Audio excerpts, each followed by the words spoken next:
Joshua Jackson, would you mind doing the pledge for us? I'd be delighted. Please stand and face the flag.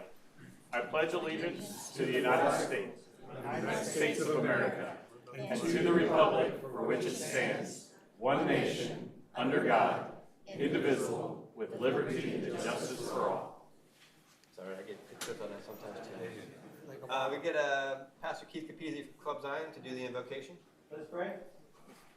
Father, we thank you for this privilege you've given us to come before your throne and seek your grace, your mercy, your wisdom, your insight, your providence. And Lord, we need you tonight.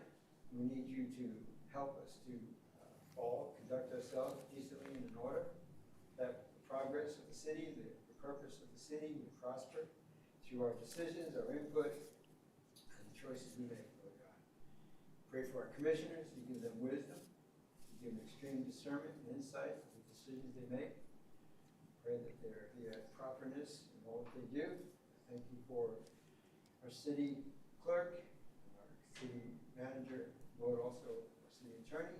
Also help them to conduct themselves in a way that makes us all proud to be Cocoa Beach citizens. We ask this in Jesus' name. Amen.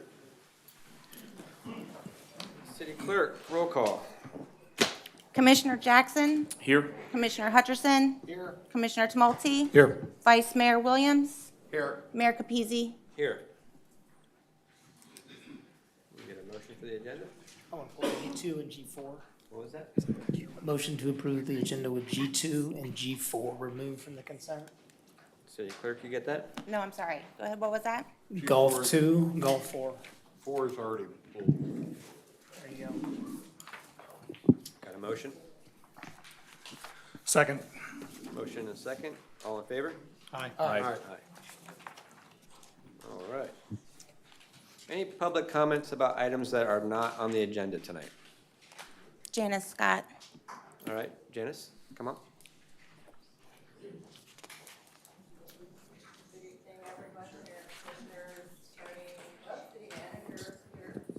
City Clerk, thank you. I want to address a comment I made about stormwater at the last meeting before I'm addressing the chair, of course, before the Vice Mayor took a swipe at me in a wise guy way.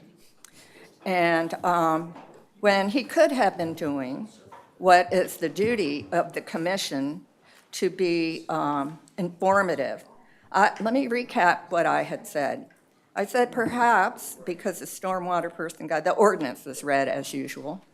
And I said, well, perhaps someone could elicit more information about stormwater. And Ms. Zelke got up, very competent, nice young lady, and mentioned where all the stormwater ponds were and everything. So the vice mayor made a crack after that about the former mayor. And just so you know, and I know Commissioner Tumulty, you'll love this, this is my 53rd year in Cocoa Beach. So because that wasn't mentioned, I want you, the public, to know that in January, the stormwater rate was $15.13. In October, it's going up to $19.66. So since January of 23 and October of this year, the increase is going to be 119%. Our fees and taxes and things that we're paying here now, I mean, this is a fee, not a tax, are probably going to make us more expensive than Monaco. So, hey, welcome to Principality, everybody. Thank you. Thank you, Janice. Can I make a clarification? Karen, can you fix my sign so it says Vice Mayor? Because I don't think she was referring to me as Vice Mayor. Yes, sir. No, you said it. She said You said it. She said vice mayor. Yeah, but were you talking about me? Yes. Okay, Okay, then let's, please get my sign updated, please. all right. That was exciting. Now, any other public comment? Yeah, I'll let you go ahead, sir. About items that are not on the agenda. About items that are not on the agenda. Speak your name and address and 3 minutes. Tom Smith, Yacht Haven Drive. Do you need the address? No, it's fine. Okay. There's a missing ATON, aid to navigation, channel marker. It's been gone for several years now. South of Ramp Road, as you're going south, and then right before the island, there used to be a channel marker. I know If exactly you- what you're talking about, on that If you corner. cut that corner Yeah, from the current channel marker to the next one, you're going to polish your props. oh, yeah, So we need a new, I don't know if the city does it or who does it. Yeah. But someone needs to be advised that that needs to be taken care of. Plus, the channel going all the way out has not been dredged, and it's, your boat wouldn't make it, yeah, okay? I appreciate that, thank you. Yeah, that's all. Okay, so city manager, you've got that on your radar now. Also, just speaking of boat issues, right at Sunset Grill, there's also, the wind blows through the bridge right there, and it made a shoal in between, the channel markers, the red channel markers right there, by the bridge. So just be aware, anybody on boats, it's only about 3.5 to 3 feet deep over there now, so. So while we're talking about channel markers, we dredged the 400 channel, but we didn't move the north markers into the area where we dredged it. So if you try to go down the middle and there's a boat coming at you from the west and you move off to the right, you run aground. So I understood that the channel markers were on the north side were gonna be moved in across the, basically what's currently a flat to where the deeper water is. Is that on the radar? Yeah, it is on the radar. That's a different project. The channel markers for that, the project that we did was a dredge project, so, but it's The on, water's plenty deep enough if you hug the south side of that channel, the south 2/3 of that channel.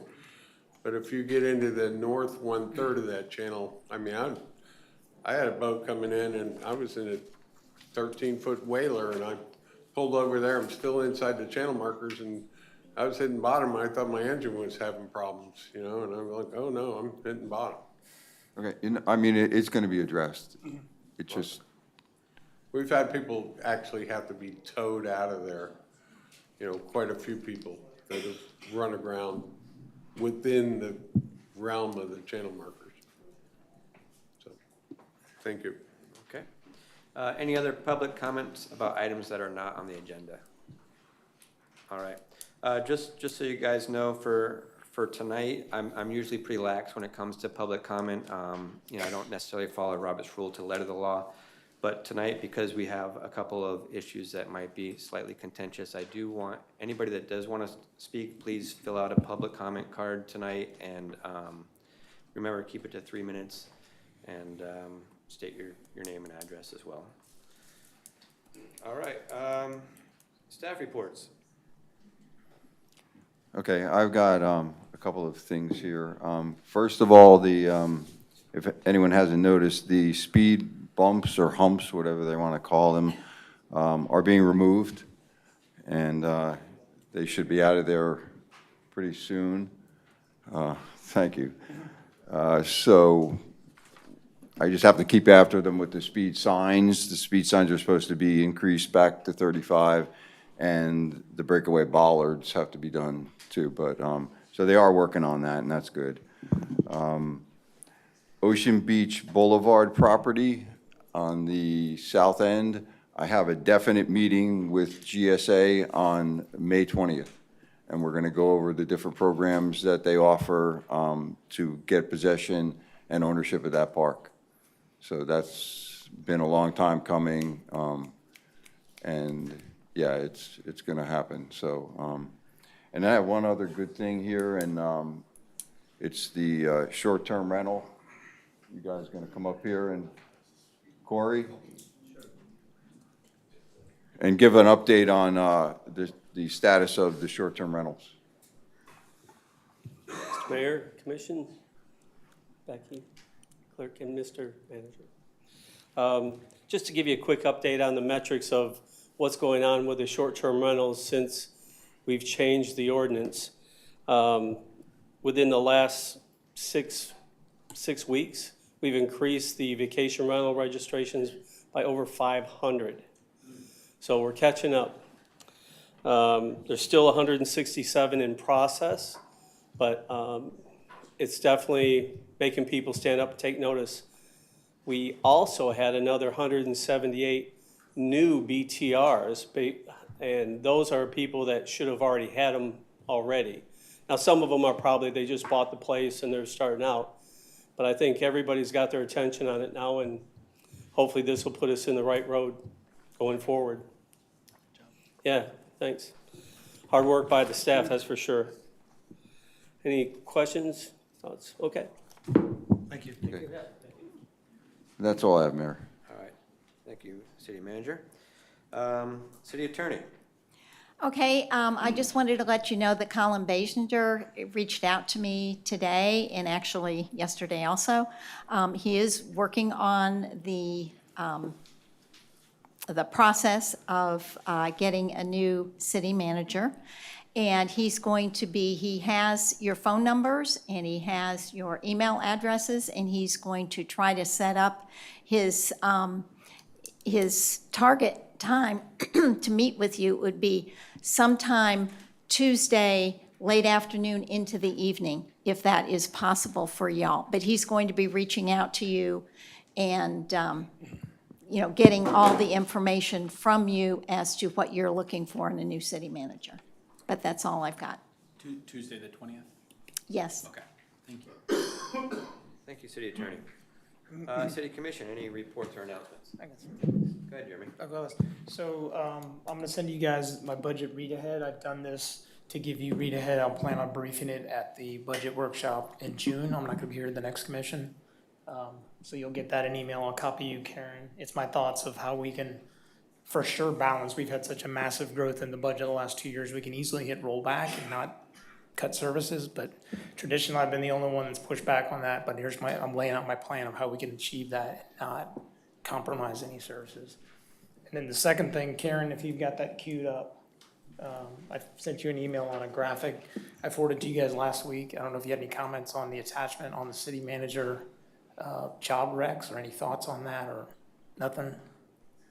So I wanted somebody from the city to explain how we got completely unknown to the commission. This is a core responsibility of the commission is to hire a city manager and manage their performance. And there's a $35,000 raise completely unbeknownst to the commission. So I'd like somebody in the city to explain that to residents, how we got here. Is this an agenda item? Nope. Why not? I'd be happy to put it on the next agenda item. I sent it to you guys to read ahead. Yeah, I read it, but my point is, why bring it up now without it being on the agenda? The folks out in the audience and everybody watching has no idea Fair what you're enough. talking about. We'll All put right, it on. it's pretty simple. Well, it could be simple. It's that. And it could be explained if the Commissioner Hutcherson might have asked the city exactly how it happened. On December 7th, 2023, Commissioner Williams motioned to this Assistant to the City Manager, Wayne Caragino, that the current salary, he would receive the same current salary as Ms. Hayes was receiving, which was $155,000.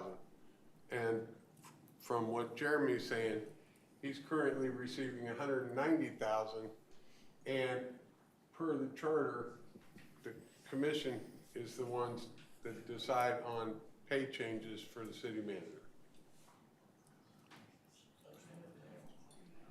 Okay, by contract? By charter. By code, by our constitution of the city. And I bring this up, I mean, it seems like petty, I'm sure, to some people, but this is why I'm not gonna support the marina, because we're so bloated for decisions like this. We've gotta rein in cost, but I only seem to be the only commissioner that ever pushes back on anything, so. Except when we want to spend $150,000 on to see if a marina is feasible. Okay. Sorry, I missed that last comment. The city commission wanted to spend $150,000 to see if a marina was feasible.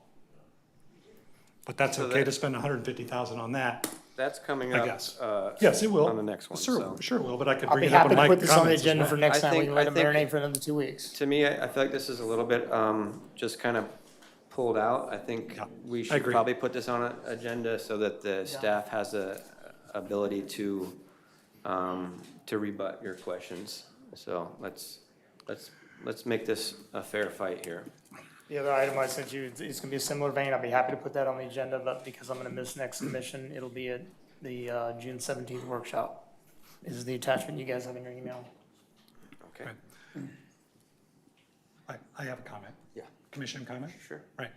So something that I learned as commissioner several years ago when I was on the commission, it's probably a good idea to talk to the city and staff in advance of a meeting rather than drop things on them during a meeting or send emails to commissioners during a meeting. That way you have background and you don't get blindsided by someone else who already knows the answers to it and can shut you down, pretty quick. This way, when people ask, before someone, like a lawyer, Becky, you don't ask questions unless you know the answers to them. And that's what we should be doing up here in advance, is working with our city staff so that the city staff is prepared and we don't make them look like fools because they don't have the answers at the tip of their fingers, which they don't.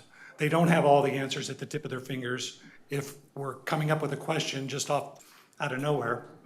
Not necessarily out of nowhere, but asking a question that we may think they don't know the answer to, or maybe they do, I don't know. It doesn't matter. You don't ask that kind of question for the city staff in front of the public without asking them in advance of the meeting. That is just proper decorum for city commission, okay? So I'll just. That way, you can get the proper answers and have all the information available.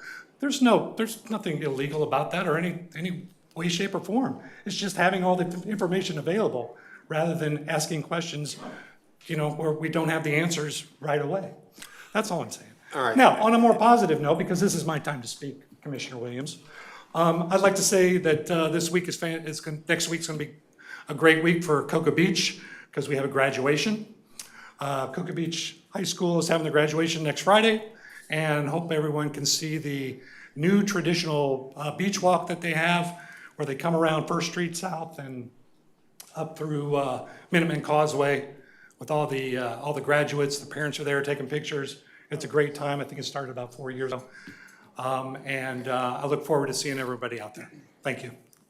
All right, thank you. Skip, I guess you want to say something? I just want to say in Commissioner Hutcherson's defense that he passed out an 8x10 sheet of exactly what you saw on the screen to all the commissioners and submitted it into public record 2 weeks ago. So it's not like he just sprung it on us tonight. No, he didn't spring it on me. I saw it 2 weeks ago during a meeting. He sent it to me, but he didn't send it to the public. He didn't put it on Facebook. He didn't put it out on his social media. He didn't do anything like that. I I mean, that's all I'm saying. Can If I you want the public to know about it and talk about it, then let's put it out there, Let's put it on the let- agenda and let go him have forward. his- Is it still my He turn brought to my name talk? up. Is it still my turn to talk? No, only if you don't bring my name up, then I've got to respond. Okay, Tim. Okay, Vice Mayor. I brought up your name, so go ahead and Guys. respond. Don't be so childish. Okay, Come on. so, We all have due time. so anyway, I thought I explained it. And we do need to, follow our commission policies and our codes in making decisions that are required by this commission. And if it applies to the city manager's pay, then we need to look into that. But we're going to be setting a wage, an attractive wage for a city manager with Colin Basinger, which will, need commission approval before it goes out for bid or for solicitation. So be prepared for that. And Becky, do you think that that would be something we need to put on the agenda for the next meeting to stay within the guidelines of the code to set the city managers, future city managers' ways? Yes, and after he meets with all of you on Tuesday or subsequent days, then he can get the information, put it all together, and then the information about what y'all are looking for the ideal candidate, and including the dollar amount for, you know, a salary range, will come back to you before it obviously goes out. Right. So but at the to- next per the- meeting. Per the code that Jeremy touched on, it needs to be decided before they put the solicitation out by the commission. A range will go on, and then when you hire someone, when you negotiate a contract with someone, then that's finalized. Okay, so we need to decide on the range at our next meeting Yes, and it's, before it goes out for solicitation. yes, To because stay there within our would, city policies and code. right, because city manager salary ranges run the gamut. They really Okay. do. All right, then the only other thing I'd say, if you don't get CBNN, tomorrow, starting at 2:00 tomorrow, they're gonna be starting to set up cones and barricades to reroute all the traffic off of South Orlando to two-way traffic on Atlantic. And so if you got a last-minute shopping trip to do it before 2:00. And if you want to come enjoy the boat parade coming in, you know, to Cocoa Beach for the, the boat festival tomorrow night, then you might want to plan for traffic issues and parking issues. But it should be a great event. The weather looks good and the ocean looks good. That's all I got. Thank you, Vice Mayor. Josh? Oh, back cleanup, right? Welcome back, Mayor, from your trip. It's good to have you back. Thank Looks like it was a good time, so glad you got to enjoy that. Yep. I agree with Commissioner Tumulty. I think that's the item that was brought up definitely is something I think worth being able to get public comment and get feedback. But in agreement with Commissioner Williams, I really appreciate the acumen, the attention to detail that Commissioner Hutcherson brings, both to the rules and the charter, as well as his ability to find and assess important details that all of us were presented with, but only one of us caught, right? And so I think where there's a balance here, I think I'm quite thankful for the commission we've got and the strengths that they bring to this table. Thank you, Josh. And I'll piggyback on all of that. We all do bring something special to the table. We might not always agree on everything, but I think it's really important that we continue to treat each other with respect and just remember that moving forward, we are the face of the city, and it's important that we act accordingly. Consent agenda. Okay, this is the consent agenda. Item 1, approve the May 1, 2025 commission meeting minutes. Staff representative, city clerk department, recommendation approve. Item 2 has been pulled to be heard later. Item 3, accept the following proclamation. Space Coast Day, July 24th, 2025, requested by Sabra Gossick, curator, Cape Canaveral Space Force Museum. And item 4 has been pulled completely.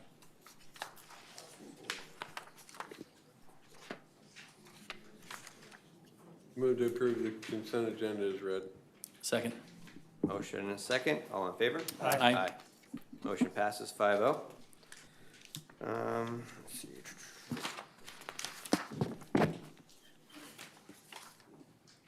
Items removed from the consent agenda. Okay, this is item 2. Approve the property owner of 142 Minuteman Causeway to encroach its development's brick paver walkway into FDOT right-of-way.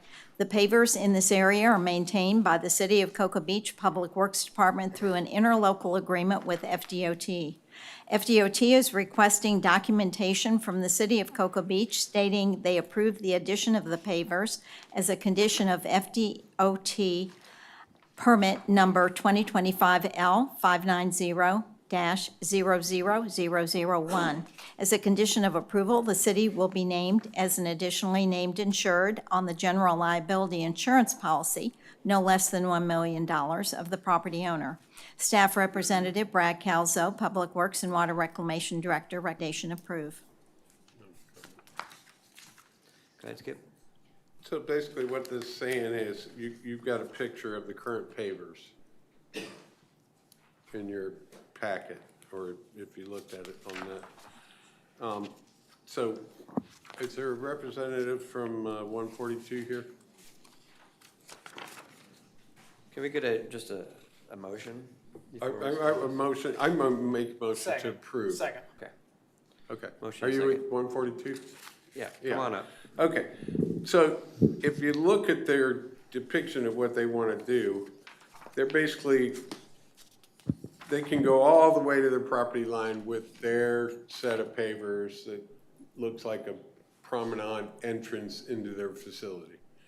They want to continue that paver layout all the way to the street. Is that correct? That's correct.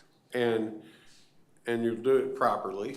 And basically that means that they're going to do a concrete cut on both sides of our pavers, remove our pavers, and put their pavers in. Is that correct? So for the record, Landon Shear, Shear Engineering, civil engineer for the project, 1361 Highway A1A, Sally Beach. There's no curb, there's no cutting that's done. Where the pavers are connecting, that's just the existing edge of the pavers. So the pavers don't go all the way to the property line. The existing pavers don't go all the way to the property line. And we're just extending our pavers to make an appropriate connection to the existing pavers in the right of way. Oh, okay. Okay, I see it. Okay. So there's not a. It's about a foot. So won't be. Yeah. So you're only 6 inches to a going foot. out an extra 6 inches. 6 to 10 Correct. inches on both sides? Absolutely. Move to approve, again. So I have a comment on that. On the second image, Karen, I agree with it. It makes total sense to make that a seamless transition. My beef was, scroll up on the picture. There used to be a bench there in the previous tenant. See that right there? In the process of, actually ironically, the stage is right there. There used to be a trailer and they backed it in that corner. That bench was racked over for a while, and then the previous city manager had an action to replace it and they just removed it. So that would be my ask, is it got damaged from the previous tenant, is reinstall that bench that's shown in the lower left corner. I'm gonna scroll up a little bit. I mean, I would like to just. No, scroll, this one on the lower left. No. There's some bench right here it's here in the picture, it's no on, there you go. They got hit by the truck backing in that trailer. I would say that's probably the property owner, not the tenant's responsibility. That's who says? I'm Whoa. a civil engineer. I'm saying the property owner The previous owner. of the, Or the owner of the property. the owner of the property is just, I think he should be responsible for that, responsible for his tenant's, shortcomings. I don't think it should be Angry Bird or Dirty Birds. Then we'll approve it. Angry Bird. I get confused. I think that's all we need from you. Thank you. Thanks. Yep. Any public comment on this item here? All right. Ready for a vote? All in favor? Aye. Aye. All opposed? Motion passes 5-0. All right. Unfinished business. Okay, this is item 1, marina feasibility study. A, discuss marina feasibility study, and B, requesting the commission to provide a path forward for staff regarding next steps for the marina. Staff Representative Wayne Caragino, City Manager, and Morgan Zulke, Stormwater Utility Manager. Recommendation, provide direction.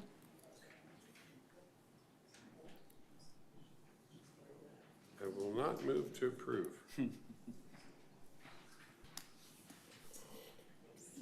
Well, I think we should at least discuss this. According Now, to, if there's no motion. Well, Vice Mayor, would you take the seat for a minute? I do a motion to approve. I would love to get a second at least for discussion.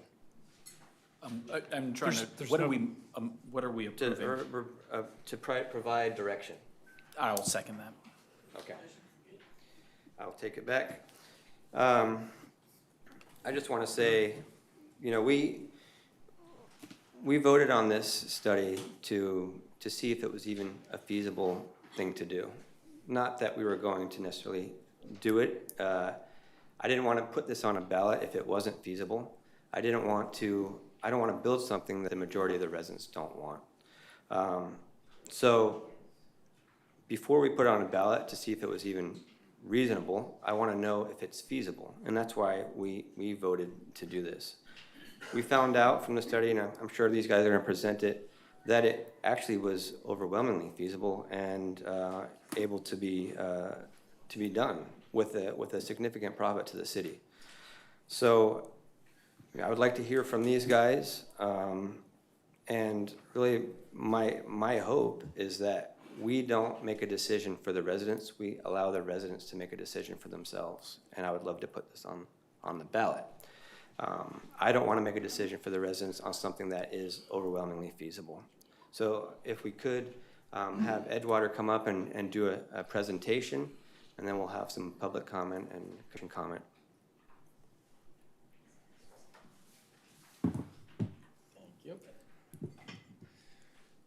Thank you, Commissioner, Commissioners, and the community for being here and listening to this. Like Mayor Capizzi said, you guys hired us to do the research and the meetings and the design, the due diligence to find out if a marina is possible, and if so, what it looks like for the city. So we completed our study about a month ago. It's been published. Today, we're just doing a short presentation that summarizes some of what we found. For background, Edgewater Group is a marina specialty firm. We do planning, engineering, and architecture. My name is Brock Petrak. I am a civil engineer. And with me tonight is Eric Schultz. He's also a civil engineer and our vice president. The outline of this presentation follows a very similar outline to the study that has been published. We're going to talk about what the vision is for this area, how we would approach a marina project, the regulatory circumstances around a marina construction and then operation, the phasing that we would recommend for a marina project, the economics, and then we'll kind of summarize what we found. The vision for a Cocoa Beach marina is not the same for a Miami marina. We're a Fort Lauderdale-based firm. We also have an office in Apalachicola in the Big Bend. We understand what cities need, what kind of marina or construction project. So we started by looking at affordability and public access to water, bringing your community members to the beautiful water that surrounds your city. We want to focus on a sustainable and eco-friendly design. We completed a community survey about a year ago to get input from the community members. We had about 900 responses, and we used that to formulate a list of the amenities associated in a marina that the community would prioritize, such as fuel, restrooms, staff, hospitality. We want to have seasonal and... Yeah, of course. Can you guys hear me all right? We can. Okay, they can, you guys can, sorry. We want to have seasonal and transient slips. What that means is we would want to produce a marina where your community members can leave their boat all year, year after year, and you can also bring in travelers, whether it's tourism or from the town over, people that can come dock up at the marina and use the associated amenities. We want to definitely create a marina, if that's the path chosen, that is not just for boaters, but also kayakers, people with stand-up paddle boards, people that don't own a boat but can rent one, stuff like that. We want to bring people to the waterfront. And we'd, of course, want to address the amenities that the community members showed us in the survey. Some of that was having a fuel and a ship store for bait, ice, etc. The regulatory parameters for this project. We did what we call pre-application meetings after we formulated a vision and we started some high-level design. We did pre-application meetings with the federal government, that's the Army Corps of Engineers, the state government, Florida Department of Environmental Protection, the local level of government, Brevard County, And then we reviewed the Banana River Aquatic Preserve, which is another level of local. What about the St. John's Water Management District? That's within the FDP and the Army Corps have oversight into that. So we discussed those preserves within the pre-application meetings there. So to summarize these meetings, the Army Corps meeting was extremely productive. One of the highlights of that meeting is that the locations that we identified around Cocoa Beach, which I'll get to next, the locations around Cocoa Beach where you can build a marina are not naturally occurring shorelines and depths. There's been a lot of dredging over the years when this area was developed to create man-made peninsulas. That lends itself to kind of being suitable for future construction. The FDEP identified that there is a lot of really great area within the Banana River for manatee feeding and manatee prevalence, and this feeds into the next two, Brevard County and the Banana River. But the Manatee Protection Plan within Brevard County, it's in place to protect the critical habitats, and it has identified in the past what are areas that are not critical habitats that could lend themselves to construction. The two areas, let me see. Yeah, okay, so we'll get to it on the next slide. The two areas we looked at in Cocoa Beach for possible marina construction would be down the Minutemen Causeway, right off the Country Club, right off, I think it's the first tee box. There's a basin there. And then also the current Hospital Peninsula. There's potential there for marina construction in the future. We definitely wanted to provide the city with a high-level design, is what I would call this site plan, that includes phasing. And what we mean by that is if the city wanted to go forward with a marina construction project, we wouldn't want to ask for 150 wet slips built in 1 year. We want to allow you guys to have proof of concept and also just ease of construction to phase out a marina, get a fuel plan in place, get your staff trained before we would ramp it up if that was chosen. We did several iterations of the marina, which we've shared with the city manager and engineering staff, and we feel like there are a lot of good programs for, we call a program the number and the size of wet slips that you would put in a marina. There are a lot of good programs that could work in either location here in Cocoa Beach, but we did extensive market study to refine this particular program that you see in front of you, which is a lot of vessels from 40 to 60 feet to kind of accommodate the existing boat market. Speaking of the existing boat market, there is a phenomenal, really strong boat market and demand for marina slips in the entire state of Florida, but definitely in the central and central coast. The marinas that are here have waiting lists and good rates, and the argument or the plan for new marina construction, it's really positive. We feel that a marina project with the city would be immediately cash flow positive, and that's a really good thing when you're looking at feasibility.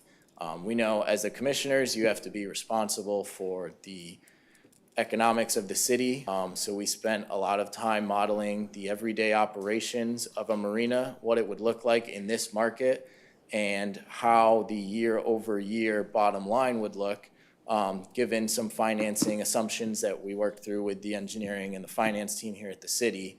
And you can see in the study, there are more pages than this, we just wanted a picture up here, but the marina project in either location could be cash flow positive immediately. To summarize all of that and our study, which again is published online, our vision for the marina would be affordable and bringing people to the waterfront. We would want a sustainable, eco-friendly, sustainable materials, signage for education. We want a stewardship placed upon this marina.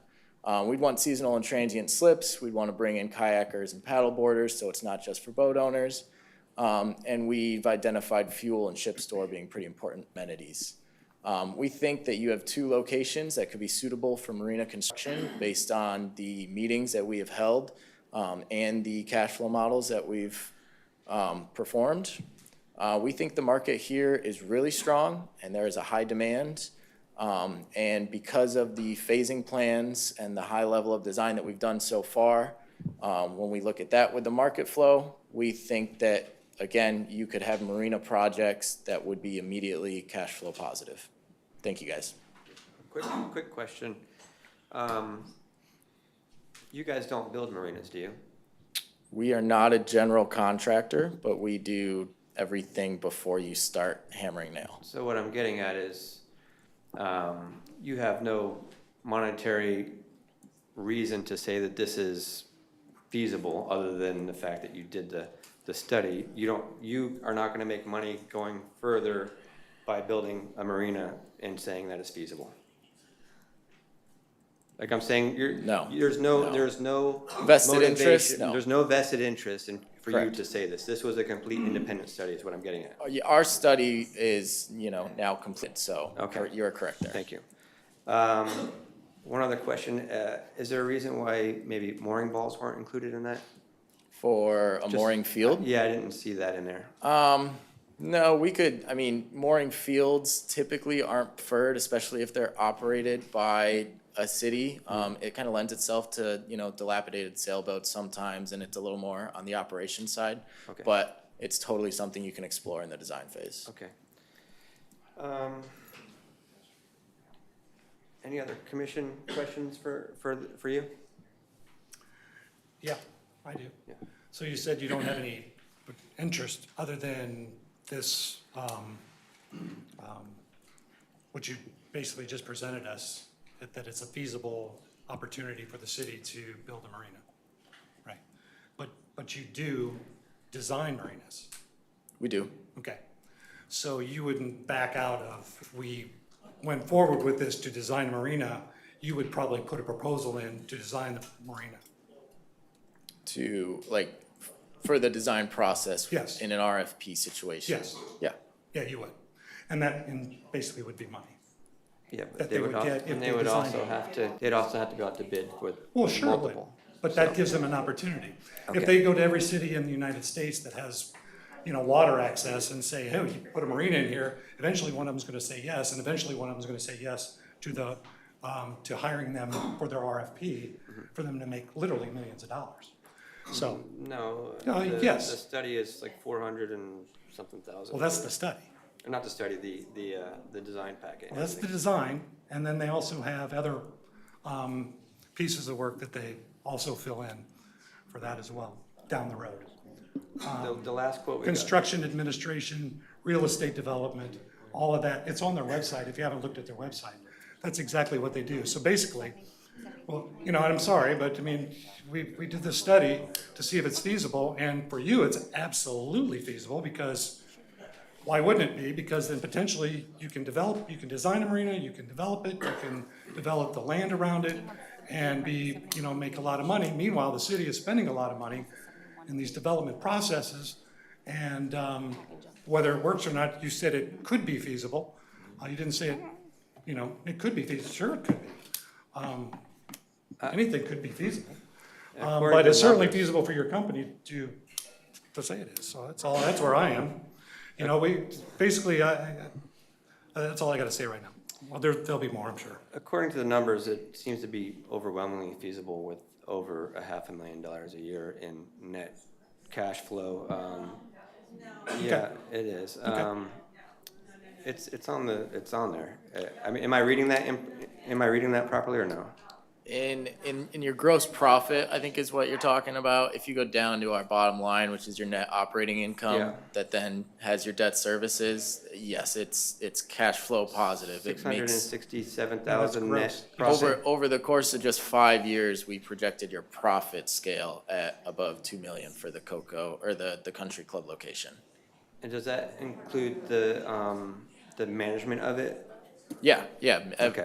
that's your day-to-day maintenance, operations, paying staff, all of that's included in your cost of revenue. So over 5 years, the residents should be receiving over $2 million in revenue from this, Correct.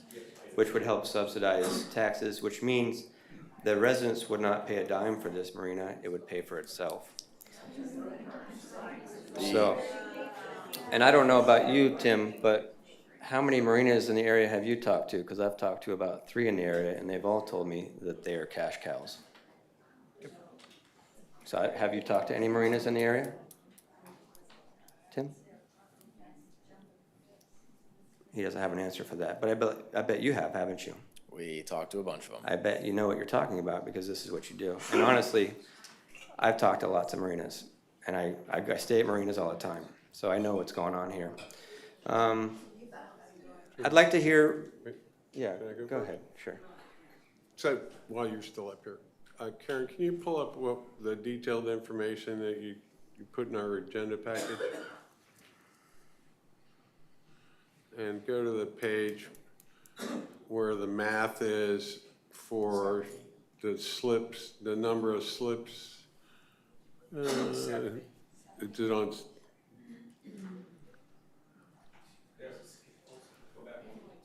Go back. Oh, on the economics or the? No, the number of slips. Back to. Where's the one? No, the one before it. The one that says where it's 3 per 100 feet. Oh, that's in the regulatory section. Regulatory section. I believe he's referring to the manatee protection plan, which is Yeah, the the manatee regulatory protection section. plan, number of slips. Okay, so scroll up a little bit.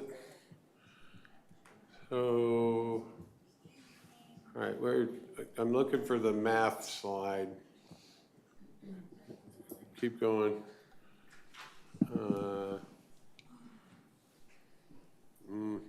Okay, go ahead and back up.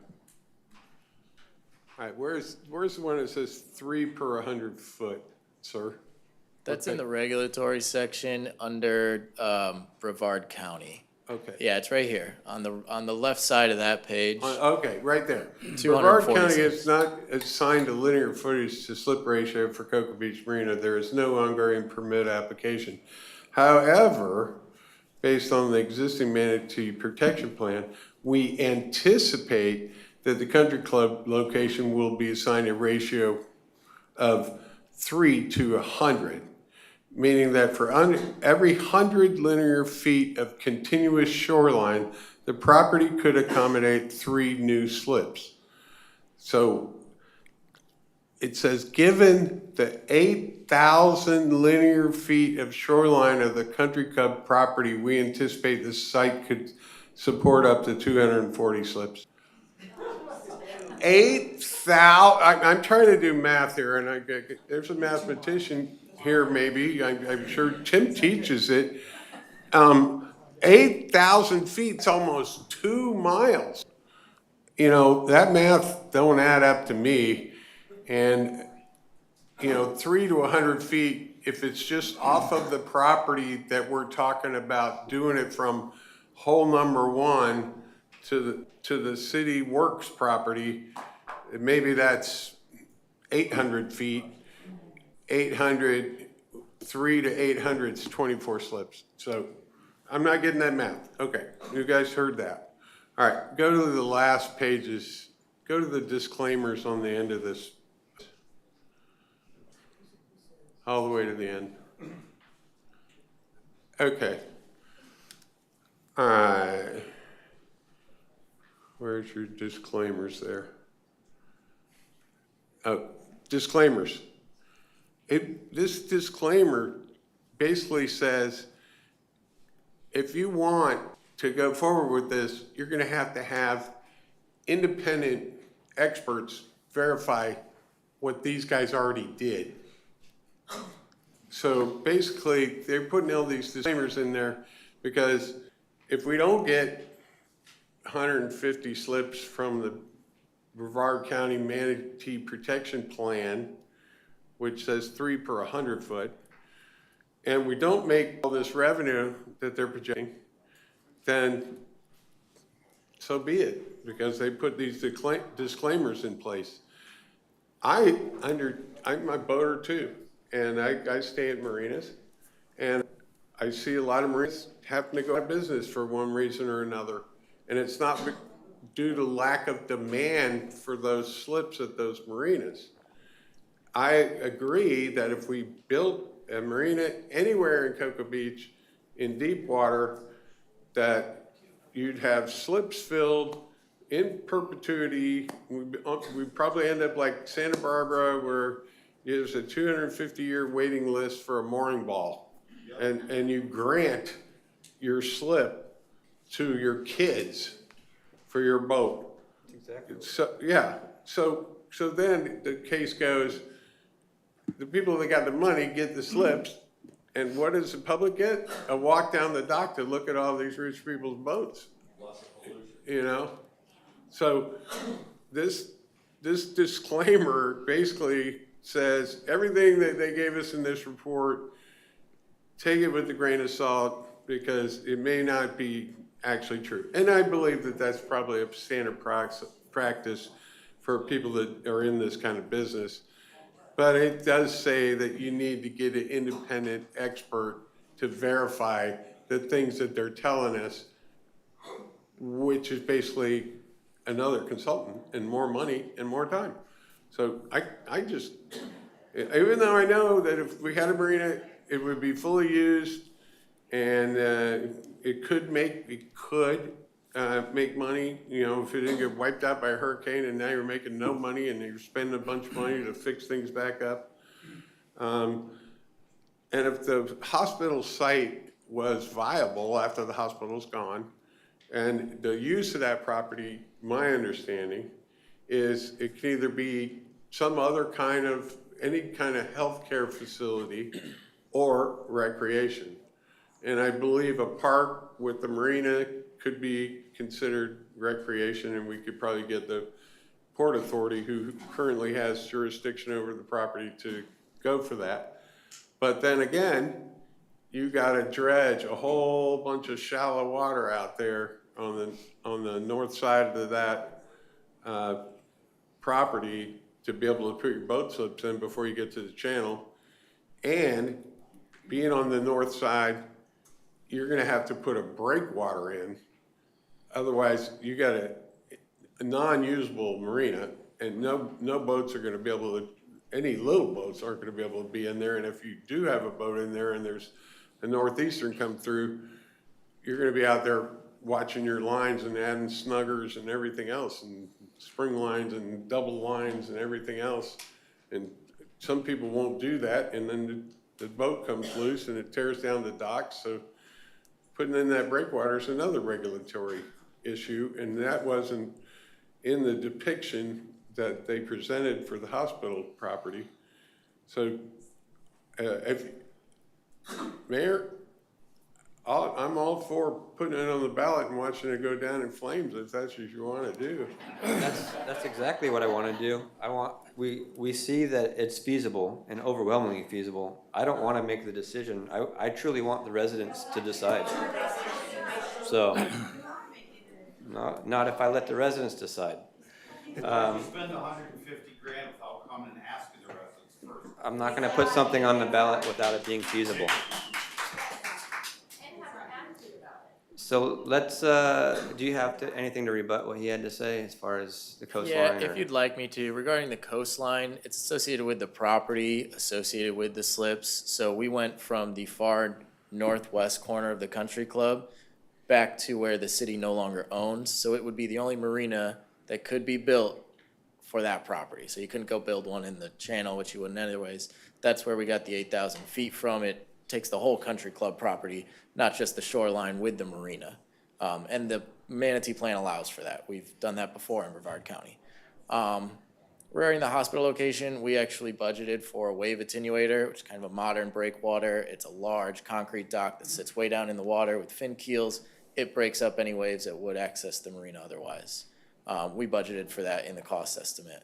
Our disclaimer, I can't read it right now, but I'm fairly sure that's only associated with a sale. If the city down the line needed to sell the marina itself and you need an appraisal, our cash flow is not an appraisal. I think that's all the disclaimer is.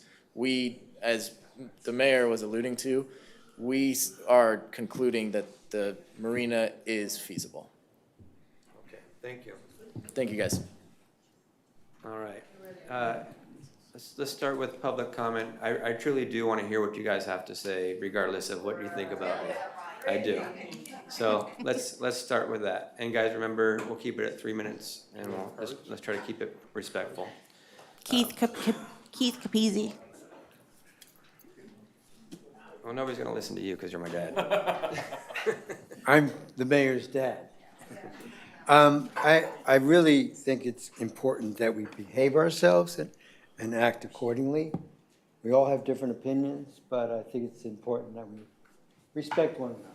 We have to live together, so I think that's important. Sir, can you please speak to the commission? Oh, not to sorry. the audience? My name is Keith Capizzi, 116 Boca Ciega, and I'm speaking on the marina in support of it, but not in support of it. And the reason is I have been debt-free my whole life. I believe in being debt-free. I don't believe in loans or anything like that. If I got the money, I buy it. If I don't buy it. And I've been a boater since I was 12 years old. My dad was a boater. I've been on the water my whole life. I've owned boats not smaller than 36 feet since the 80s. I moved to Cocoa Beach because of the water. I grew up in Long Island on the water as a kid growing up. I moved to Cocoa Beach when I was 17 because of the water. I love the water. I bought my first home in 1988 on a canal because I had a 37-foot sailboat. I've traveled to the Bahamas several times. I've been to the Keys. I've been to the West Coast. I've been a boater my whole life, and I've stayed at so many marinas. I'm familiar with marinas. I'm familiar with what they offer. And I know that when I go to a marina, you also can take a taxi or an Uber into town, go shopping. You can go to the shopping centers, you can go to restaurants. The boaters are spending money outside of the marina into the community. Boaters are very conscious of the environment. We don't pollute. We care for the environment. We love the environment. We love the water. And I think, I know that you said a lot of marinas go under. That's not accurate. A lot of marinas don't go under, and the ones that do go under are poorly managed severely. And the people, boaters won't go to a marina that's poorly managed. So you can't get a marina. There's a waiting list. And for a boat my size, you're paying $700 a month for my boat, one boat. So it's a money maker, but I'm always cautious of spending money. The county, our town is in debt, and we want to get out of debt. So I have mixed feelings about it, but I know it's a moneymaker. I've been around boats my whole life. It is absolutely a moneymaker. You won't lose. That's all I got to say. Thank you, sir. Next, please. Leonard Beckett. Good evening, Commissioners. Leonard Beckett, 1503 Minuteman Causeway. I don't believe this feasibility study proves itself to be worth the paper it's written on. I've got 14 questions. 3 minutes doesn't quite cover it. I've read the plan carefully. So, question number one for you folks is, with all 46 years' experience under Edgewater's belt, why have you not provided a list of municipal marina projects that you have proposed, completed, feasibility studies on, and built? Do we have that list? We don't have that list. Question number two, could you provide us with one of the above mentioned projects with project costs as estimated in the respective feasibility study, then also the proposed contract, and what the actual complete build-out cost was? In other words, how much over budget were you? I assure you, every time, you were excessively over budget. Can you provide us with a feasibility study where your recommendation was that the project was not feasible? All right, next question, and I'm skipping because I don't have a lot of time. That was a good question, sir, actually. I like that. You two are both civil engineers, right? I'm married to one. You know what his first question is on this? Where's the parking? That's the very first thing in a permitting application please address us. how do you address the increased need of parking? Did we not just agree, you just agreed to a 10-year lease to the National Tennis Association for those tennis courts? I saw it somewhere. Did you agree to it or no? No. All right, well, it's proposed? All right, so if that tenant all of a sudden shows up and their people can't park because there's a bunch of boats on trailers parked, or all of the people for the marina are parked there, how do you think they're going to feel about their lease? Next, again addressing them, of all of the pretty pictures used to fluff up this document to make it look like it was worth $150,000, you only show about a dozen marinas. Only 3 are municipal marinas. One city's latest financial report shows a net loss of $23,000 in their latest financial report on that marina. Another shows an income of $563,000, but it has 550 slips and mooring available. Oh, and other services available that you're not going to provide us. And the other shows a net income of $142,000, but charges double per linear foot for rent according to your spreadsheet, which I question its validity. I do not believe the numbers of those numbers from any of those cities' financial reports reflect debt load, as they report the debt load separately on their financials, and the same possibly holds true with the personnel costs for those marinas. The rest of the marinas that you list. Sir, I'm going to let you continue because Thank you. I want the answers to your questions. Thank you. And the rest of those marinas are all commercial marinas and or privately owned condominium marinas. Question for the city. What did boat rentals cause? What kind of problems did the boat rental company cause the last time we had one in the city limits of Cocoa Beach? How many complaints did we get about the people renting the boats? It was a lot.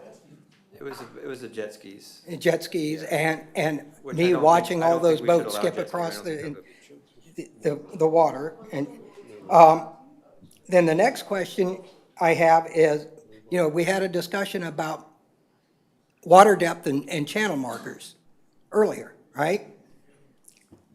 So this proposal says that it's going to be great because sailboats can be in our marina, but I challenge anybody to show me a picture of a sailboat with its sails up on the Banana River.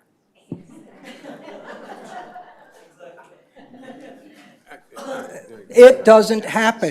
Sir, I have seen them, you know, but yes, unless you have a swing keel or a shallow draft, you're not sailing. But anyway, sir. All right, you've so asked none enough of the questions. profit making. You've asked enough questions, you're over your time. It's time to. I'll address them.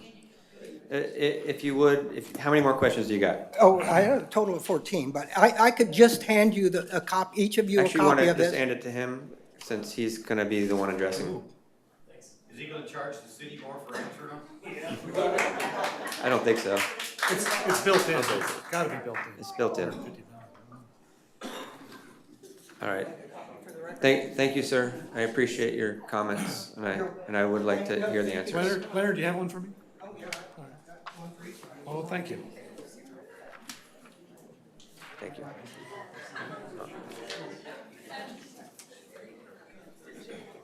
Okay. Thank you for your time. Would you like me to give you some time to look through that, and I'll have some more people come up, or do you want to try to address any of that now? All right. If you feel comfortable addressing it now, I'd like to do that because there'll be more. Okay, since nobody cares to hear about the actual results, next comment. Blair Wiggins?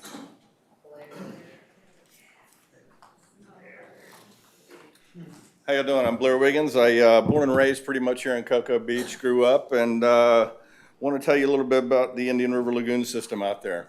I've traveled all over the world and I've seen marinas. I've heard you guys talk about being in marinas all over the world. How many marinas have you ever been to before it was a marina? I've had, I've been trying to, come up with what I want to speak about. I've got about 3 days I can talk up here. Started the Indian River Lagoon Clam Restoration Project about 6 years ago now. And we're up to about 55 million clams we put back in the Indian River Lagoon system. And the Banana River is part of the Indian River Lagoon system. And it seems like just when we start to get Band-Aids put on and things start working, somebody wants to come along and put in a marina, do something to really disrupt the area that, used to be pristine. Like I said, I've seen marinas all over the world. And I've seen them before they were marinas, and I've seen them after they were marinas. And that area right there that you're wanting to put this marina, summertime is a manatee haven. If you did your study within the past 2 years, about 10 years ago, we had the water blackout from a bad algae bloom, and it killed all of our grass. Just to the west of where you're wanting to put the marina, it was luscious seagrass at one time. We're starting to get our seagrass back now everywhere in the Banana River. And we start to put in marinas where you're putting in an 18-foot deep marina. You're gonna have boat traffic in and out of there 24/7. Like you said, you're gonna have transients in there, people in there 365 days a year. And a manatee, believe it or not, usually doesn't get killed by an 18-foot runabout speeding across the flat. A manatee can only hear down to about 400 megahertz, which means these big boats that are going to be in and out of this marina operate below what a manatee can usually hear.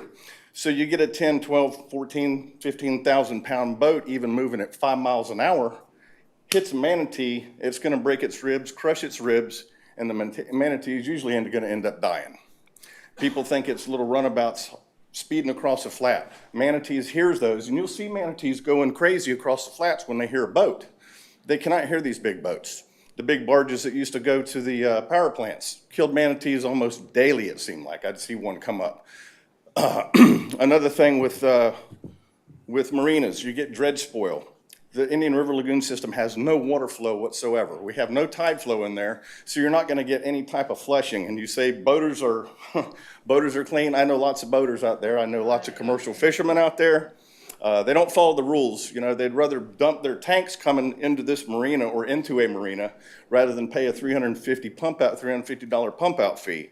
You're not going to get the sludge that gets dumped out of these boats, bilges. You have oil that gets into their bilges, it gets dumped out. With no tidal flow, it's not going to get sucked out into the ocean. It's going to end up somewhere in our river.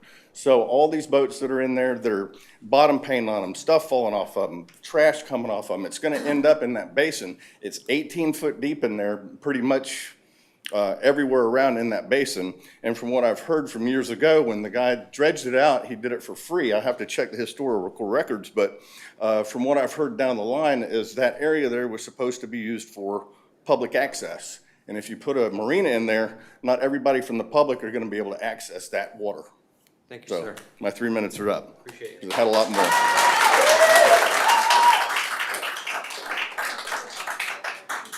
John Next. Dillon? John Dillon. John Dillon, Cocoa Beach. Folks, I've been around engineering since probably before y'all were born, some of you. Won't see how many decades that's been, but I'm really concerned about this presentation. The gentleman talked about this, the FDEP. I communicated with the St. John Water Management today, emailed back to them. They have known nothing about it at all. So I lose their points lost on that one. Number two, somebody was saying about a 40 to 60 foot boat.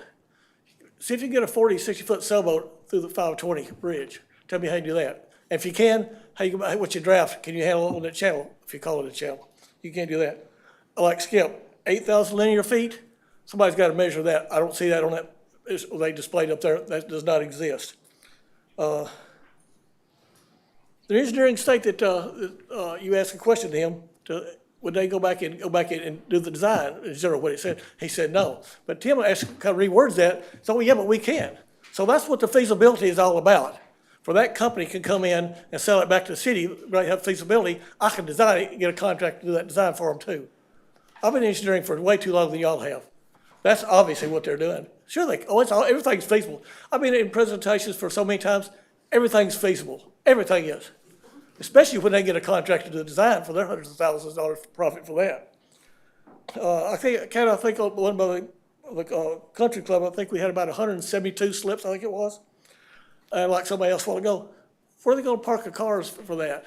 They talk about the tennis court, how about the country club, all the golf people? No way you can park the cars in there, that is impossible. There's no ramp. You have anybody that needs to pull a boat out or launch a boat? No ramp on there at all, and I'll sell the drawing. Again, like I say, the 40-foot boat will not clear the 520, so they need to rethink about their design concept. Again, I did not see the concept until tonight. Again, as usual, I never get something to look at it before, to do my review it and see what's right or wrong. I'd like to see it, I guarantee I'll find more mistakes in that. Thank you, John. Matt Harrington.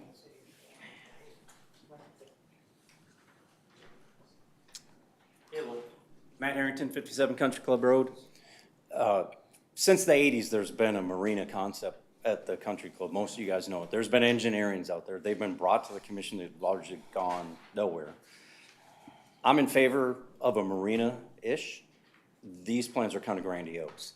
The idea out there at the country club is to supplement the country club to provide something for the community, not necessarily to bring in new residents on liveaboards. This plan gets really large in the phase 2, if you're doing it at the country club, where I don't think any one of you guys is gonna vote for an increase in density on some other property in town, right? So you're asking to increase our population density by 190 boats. And then you're gonna park them out there. And they're gonna have families out there that are gonna need to go to the schools, and what, you see all the complex that goes with the liveaboard style. Now, having a fuel pump or a pump out system, transient slips, they're all gonna come spend money here. That's all gonna be the good side of that. Daytime entertainment stuff where we can utilize, even my boat coming out there, I'm gonna park, I'm gonna go over to the 19th hole. We're gonna generate more revenue for the city. As a city resident gets the benefit. It's when we start doing the grandiose plans of the liveaboards, at least at the country club, you're asking for more than we want to chew off. You're not gonna get most residents chew off on that. Hospital, if there's a way to do the hospital where you get a joint public-private venture out of that later on and somebody can operate a marina up there with this plan, now you're looking at better stuff. Thank you, sir. Thank you. All right. Can I mention something? You wanna wait till after everybody? No, just kind of, because it kind of follows. All right, go ahead. So, one of the things that's mentioned, yeah, you can have pump out facilities, and by Coast Guard regulation, you're required to pump out your sewage system, basically, on your boat. You're not allowed to dump it unless you're 3 miles plus offshore, and I think that's too close. But as far as bilges go, I mean, people that don't properly maintain their boats and they go run them and they get oil in their bilge and then they get leaky water in their bilge, or it rains and the water ends up in a bilge and it hits their bilge pump float. That bilge pump dumps that water, oil, gas, diesel, whatever's in there overboard. And then some people are like, I need to clean my bilge, so they use bilge cleaner, and they clean it, and then they add water, and guess where that goes when it hits the bilge pump? Overboard. And if you have a closed system like I have on my boat, where none of my sewage can go overboard, there's a lot of boats that still have the old raw water in and sewage underwater out, with seacocks, which used to be legal. I don't have that, but all my sink drains, you brush your teeth, you wash your hands, you turn the water on, it runs right out of the hole in the side of the boat, and that soapy water goes right into the canal. Now, one boat, you know, I don't live aboard my boat at my house, so that doesn't happen, you know, on Westview Lane. But if you have 150 boats out there doing that, and all that potential, which currently isn't in the water in that basin, you have all that potential for soapy water, oil, fuel, you know, whatever, in that basin from, you know, 150 plus boats. I don't see it good for the environment. And I don't see any way that you can regulate it except for the, you know, if you go out there on a dock and you see next to a boat some bubbling and you see toilet paper pieces coming out with brown stuff, then you know that they're violating the law. And that's, I've seen that before too at some marinas. All right, next comment. B.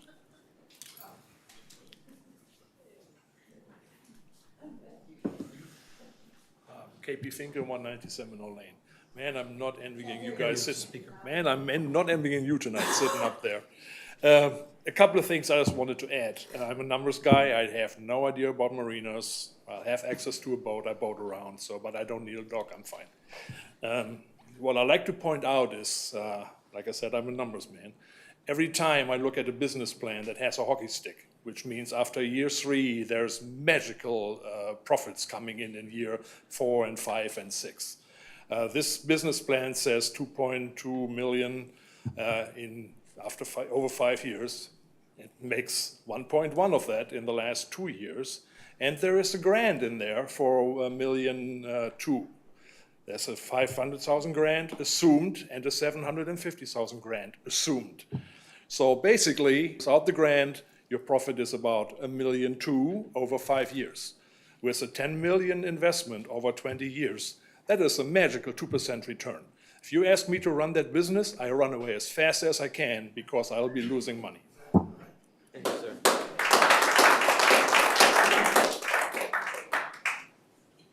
Next. Tom Smith.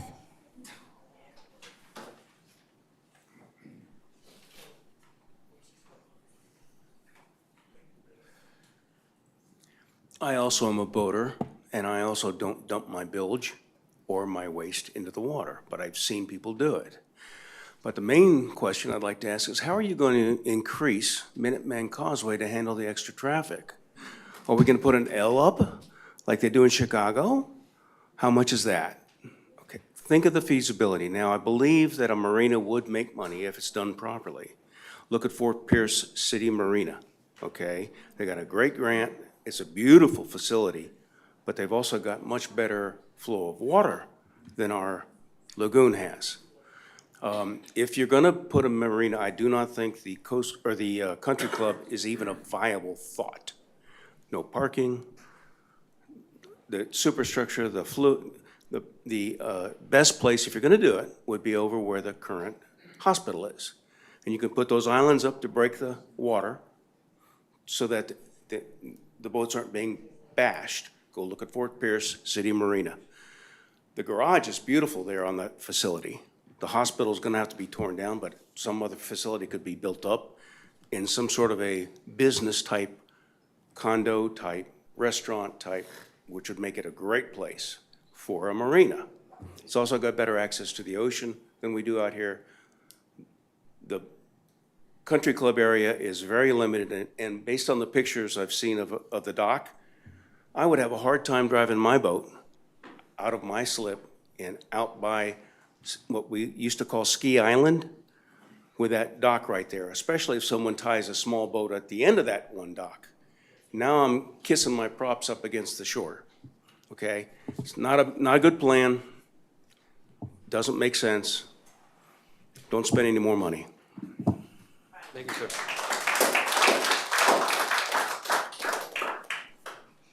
Don Clucky? Sorry. Okay. My name is Dawn Mione. I'm actually a local. I am a pitiful boat owner who runs aground quite a bit. So I don't. I'm a pitiful boat owner who runs aground quite a bit. So I'm not here for the boating experience. But I can say if you bring people in that back area, they're gonna get caught too. But I am a mom, and I did look it up. 10% of boaters do have a criminal record, just so you know. I didn't look up the sexual predators, though. However, my daughter goes to swimming at 5:30 a.m. in the morning, and she comes home from swimming at 8 p.m., so they do 2 a days. And with my spouse is retired military from 20 years. So I do not know boating, I do not know city, I do not know engineering, but I do know what a transient population can do to a community. And I can tell you if one child is violated and they're in and out, that equals out every single last penny that the community could make on the country club. Period, end of story. The Cocoa Beach Hospital, Cape Canaveral Hospital, is a perfect, ideal place for a marina. I don't disagree that we need a marina. I think it would be beautiful. It would be so inviting. It could be party central. They could just make it look spectacular. But down Minuteman is not where it should be, and I live on Country Club. And I can tell you right now, it takes 7.5 minutes to get from the top of Minuteman down Country Club. And that is not even when our fine police officers are down there saying, I don't even know which way to go. So please, I beg of you, take into consideration not just the monetary aspect. These are our children. I know it's a safe. That is one of the most beautiful things about Cocoa Beach. And I'm going to take my 1.5 minutes. Beautiful things about Cocoa Beach. We spent 20 years away only to come back and say, I'm willing to live within these 4-block radius because Cocoa Beach, the Roosevelt, Cocoa Beach High is where I want my children to go to school and be able to ride their bikes back and forth safely, be able to drive to their aunt's house on their bicycles, and one of the few communities that children can still have the autonomy to be themselves, express themselves, get their independence while being safe. And if we put a marina back there, not gonna happen. Thank you.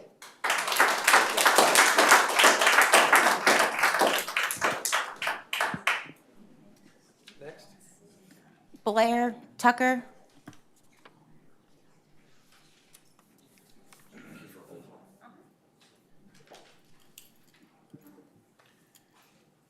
Thank you for letting us address you. I think it's clear from the sentiment of my fellow citizens. I think the board has a great opportunity here to say, let's put everything on hold and do appropriate community outreach. Because this 900 surveys, I live here year-round, and yes, I travel a lot. Never knew anything about it. Perhaps that's my fault, but perhaps the outreach wasn't as appropriate as it should be. And based upon, like I said, the input you're getting now, I think you'd be ill-advised to do anything but tell your staff that's asking for a decision from the board to stand down until we've had more discussions.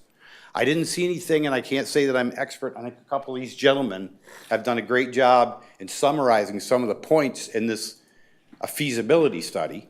I didn't see anything in there when I went through it briefly about public-private partnerships. I don't think appropriate financing has probably been discussed. Don't know why they left it out, don't care. Traffic is a concern, but I'm just here to echo the sentiments that I think you have heard from my fellow citizens and to ask the board to do the appropriate thing.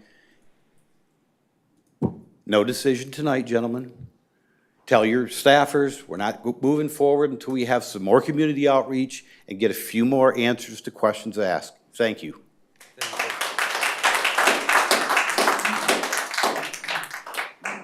Carolyn Willis.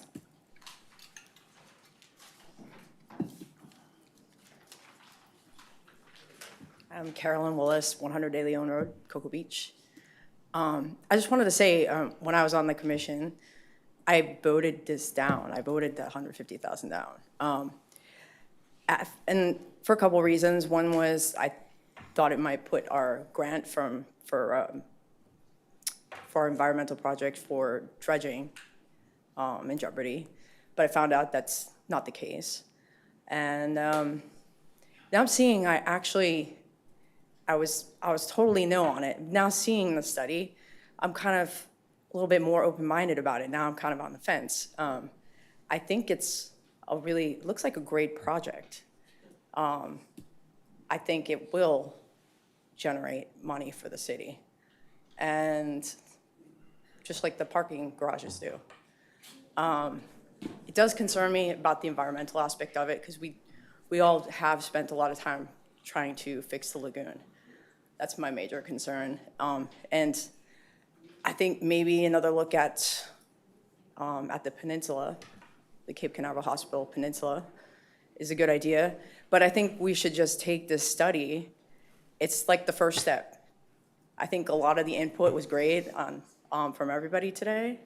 And we can take all those, I know you've been recording all the points, and we can take all those, take what we got as the study and modify it in a next step, in a next phase of this, and see what we can come up with that might be more fitting. I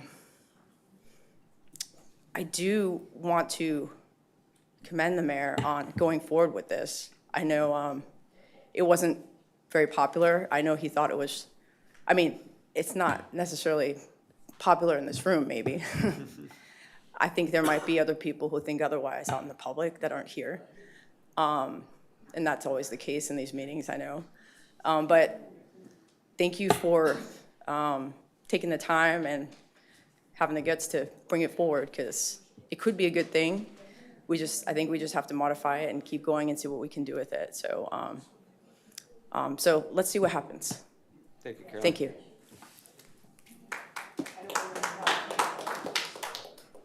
If you want to fill out a card, go ahead and fill out a card. I'm going to have these guys, if you guys want to just. No, they've already made their speech, their presentation. I think the people have already said what they want to say. They can stand down. Excuse me, sir, I'm the mayor. I'll make the decision here. If you guys wouldn't mind addressing some of the concerns of the residents, I don't want to stifle information. I truly want the residents to get some answers to some of the questions they had.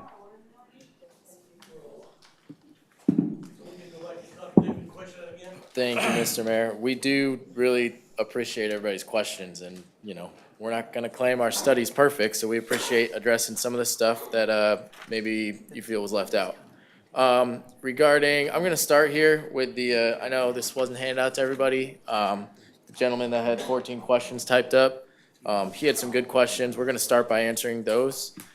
His first question was about Edgewater's experience and, asking about a list of projects. That wasn't the study, it wasn't a biography of Edgewater. However, if you go back 2 years to the RFQ process, the RFQ, our proposal that we submitted, the reason you guys selected us, you go back to those documents, that shows a list of our projects that we've completed. The next question on there, the answer feeds right into this. It's a question of our municipal projects that have been under budget.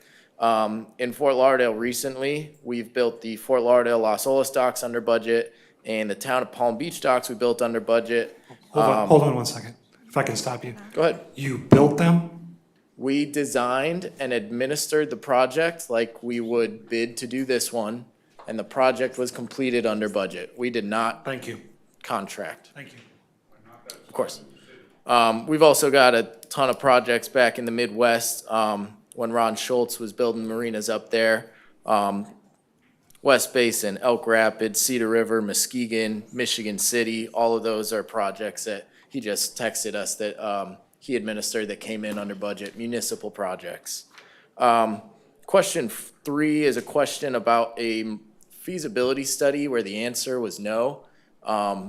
Funny enough, 2 years ago, we had that happen in Palm Bay within Brevard County. The reason was the Brevard County Manatee Protection Plan. The client, the owner of the property, didn't have enough shoreline to get an expansion of slips, and we told him it wasn't a good idea to move forward with his marina. So that's the answer there. 4 was about sailing. That's not really the driver in this market. Designing to sailboats is a tricky gig in the marina business. Florida's not the biggest sailing community in the world, but you can design around anything. Sailing's not a hurdle as we see going forward. Questions 5 and 6 are about boat rental agreement and the city spending money. Those are really questions for the commission. The question number 7 is asking about why there was no pump out included.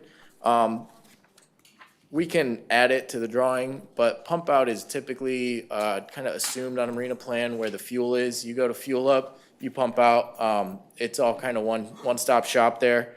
And in Florida, the pump out can be, most of that can be paid by the Clean Marina Grant, which is really accessible. And question 8, asking about deep water run to the canals, forcing people to navigate around the island. We had this question then come up with another gentleman, kind of about the tightness of the marina. We designed this to kind of maximize density to show you, you know, with revenue as the driver, what can you guys achieve? What's feasible? But in the design process, if boat navigability is such a big component of what the community wants, then we can spread out those docks, we can scale them down. That's all through the design process, and that's why we value this community input so much. So we appreciate that question. Number 9 asks about the DNR, the St. John's Water Management District, and the Fish and Wildlife Service. The reason we specifically meet with the Army Corps and the FDEP is they are the governing bodies over the rest of the regulatory agencies. So all of those agencies were brought up and discussed at length in our pre-application meetings with the Army Corps and the FDEP. We chose those agencies because they're the head honchos, if you will. Question 10, asking about a maintenance yard and dry storage. Specifically at the country club property, upland property is extremely limited, and so that does not lend itself to a maintenance yard or dry storage. Those are amenities that aren't necessary for a marina, but are nice when you can get them. I'll also take the time while talking about the country club uplands now to address parking. Clearly, parking is a big concern for everyone, as well as road traffic. What I want to talk about there, the existing Brevard County zoning, it's already planned for. 3 to 1 is the number of boats that we can have versus the number of cars we need to address for parking. The country club property, we would be viewing that property as the available uplands to make the marina work. Parking, we did not view as a significant hurdle because of the size of that property. There is space down between the canal and the tennis courts. There's space on the other side of the tennis courts. There are 36 holes of golf. That's something that we would not view as a stop point in design. And the second part to that is we have significant experience in marinas. We have partnerships and good relationships with marinas that operate right now, municipal, commercial. The flow of traffic you experience with a marina is not coinciding with the flow of traffic you experience with a school. I personally, when I go get my boat, it is at 5, 6 in the morning on Saturday or Sunday. That's when you're going fishing. That's when we experience most people going to the marina, not at 7:30 a.m. on a Tuesday.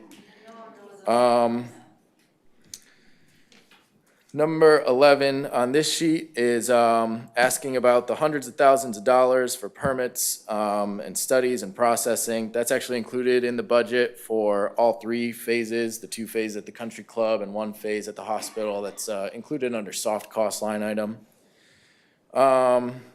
Question here about pretty pictures. This is asking about why we didn't assess more municipal marinas in our market study. We drew a circle around Cocoa Beach and want direct market study. We've worked and are working on a lot of municipal projects around Florida. We can include all of those, but it kind of dilutes the rates. Florida has rate zones, and we didn't want to get out of that by just grabbing more municipal marinas. Also, regarding that point, commercial marinas are doing really well right now. Like I said in our presentation, the market is really strong. And being the newest marina on the block is not a bad thing. You get to charge more than everybody. So we feel the market is so strong in this area. Number 14 here is asking about the financing and the grants and questioning the validity of the grants. Eric and I just 2 weeks ago had a good meeting with one of the coordinators for the BIG grant that is for transient boating. That grant is widely available right now. They're willing to give grants to promote people boating and coming in and out on transient docks. And that's what we'd be looking to do with this marina. There are also other grants, like I mentioned earlier, for the Clean Marina grant regarding a pump out. So thank you, sir, for providing these questions. A couple of the other questions that were brought up by the other community members regarding a grandiose plan and liveaboards that would pull away from the country club vibe. Like I said earlier, we value community input. If a smaller marina is desired and a wider marina and a more navigable marina, that's what we will design. That's what we would ask you to build. Let's see here. The projection of the cash flow is too aggressive with grants. The projection's fairly conservative because it's a municipal marina, and you guys aren't just in it for profit, but you're really in it to benefit the community. At least you'd hope to be. Guys, be respectful. We were respectful for you, so. So like I said earlier, being the new marina on the block, you could really ramp up rates here and look to make more than what's projected. We feel pretty solidly in that. Let's see, regarding poor circulation and the potential for better circulation at the hospital, and this was brought up several times, we appreciate. The hospital is a feasible location for a marina, and that's also a cash flow positive location in our study. But like Commissioner Williams stated earlier, the hospital location requires significant dredging, and as I stated earlier, it requires a concrete wave attenuator or a break wall that significantly increase cost and time of permitting, as much as 1 to 2 years extra in permitting. The country club location is per slip, cheaper to build and cheaper to permit, but absolutely both locations are viable for a marina, and the potential for a mixed-use project, that jumps right off the page. That's a good idea. Let's see here. A couple comments about needing more community input. We agree, we value that. That's why we're here tonight. You know that. Public-private partnerships. We do that a lot, actually. We're working with the city of Sanford on their municipal marina, and they lease out that operation. That's fine. It's a good way to cover costs if you need to. Emphasis on environmental stewardship, which absolutely. And a couple more comments about the hospital, which we just addressed. So those are our immediate answers. We're happy to field more. Thank you, sir. Question number 5, you did not answer. Question number 5. Right, so the survey never asked the respondents if they wanted the city to spend money on a marina or its cost.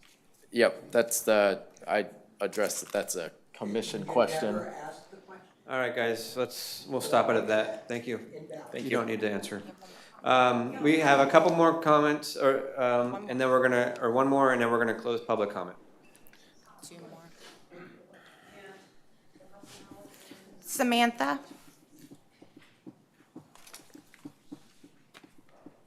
Thank you. Samantha Sanger, I'm asking you, please, do not spend our tax dollars on this. We have more important things that we need to spend our tax dollars on. We need a fire station. We need to upgrade our golf course. There are so many more things that you could spend this money on. I am asking you tonight to please not vote to spend money on this marina. And I am also asking that you please take it out of your CIP. It is in your FY26 CIP to spend $450,000 on a design for a marina. Please vote to take this out. Thank you. Thank you.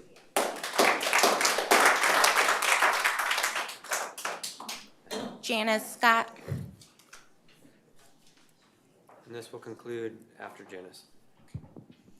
So I hear a lot of not in my backyard up there at the country club. However, I did not receive a survey. So it's kind of interesting who received the survey, who did not. I keep hearing over here, nobody received the survey. I didn't get it either. The second thing I wanted to mention that I've heard a lot about is about the hospital.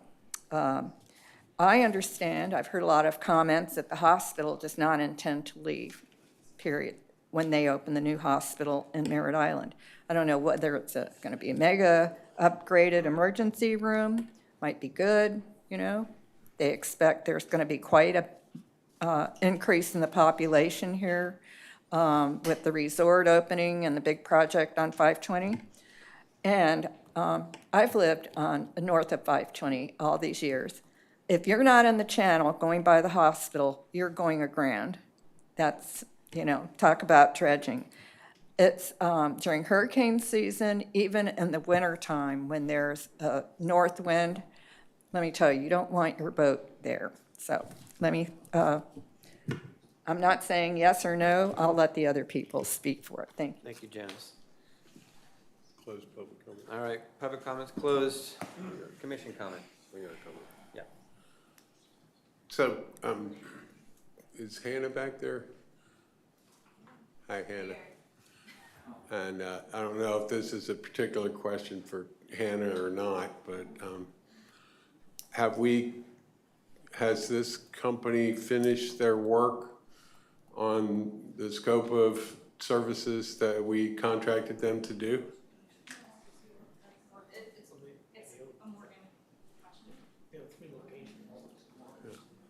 Morgan Zolke, Stormwater Utility Manager. Almost based on tonight, it will be closed up, and once we get our invoice. So that'll be the final payment? Yep. Okay. Then I will, we are only have a motion to discuss, but I'd like to motion to say that we don't pay them any additional money for any additional scope until we, as a commission, decide to move forward on this project, and I'm looking for a second. Second.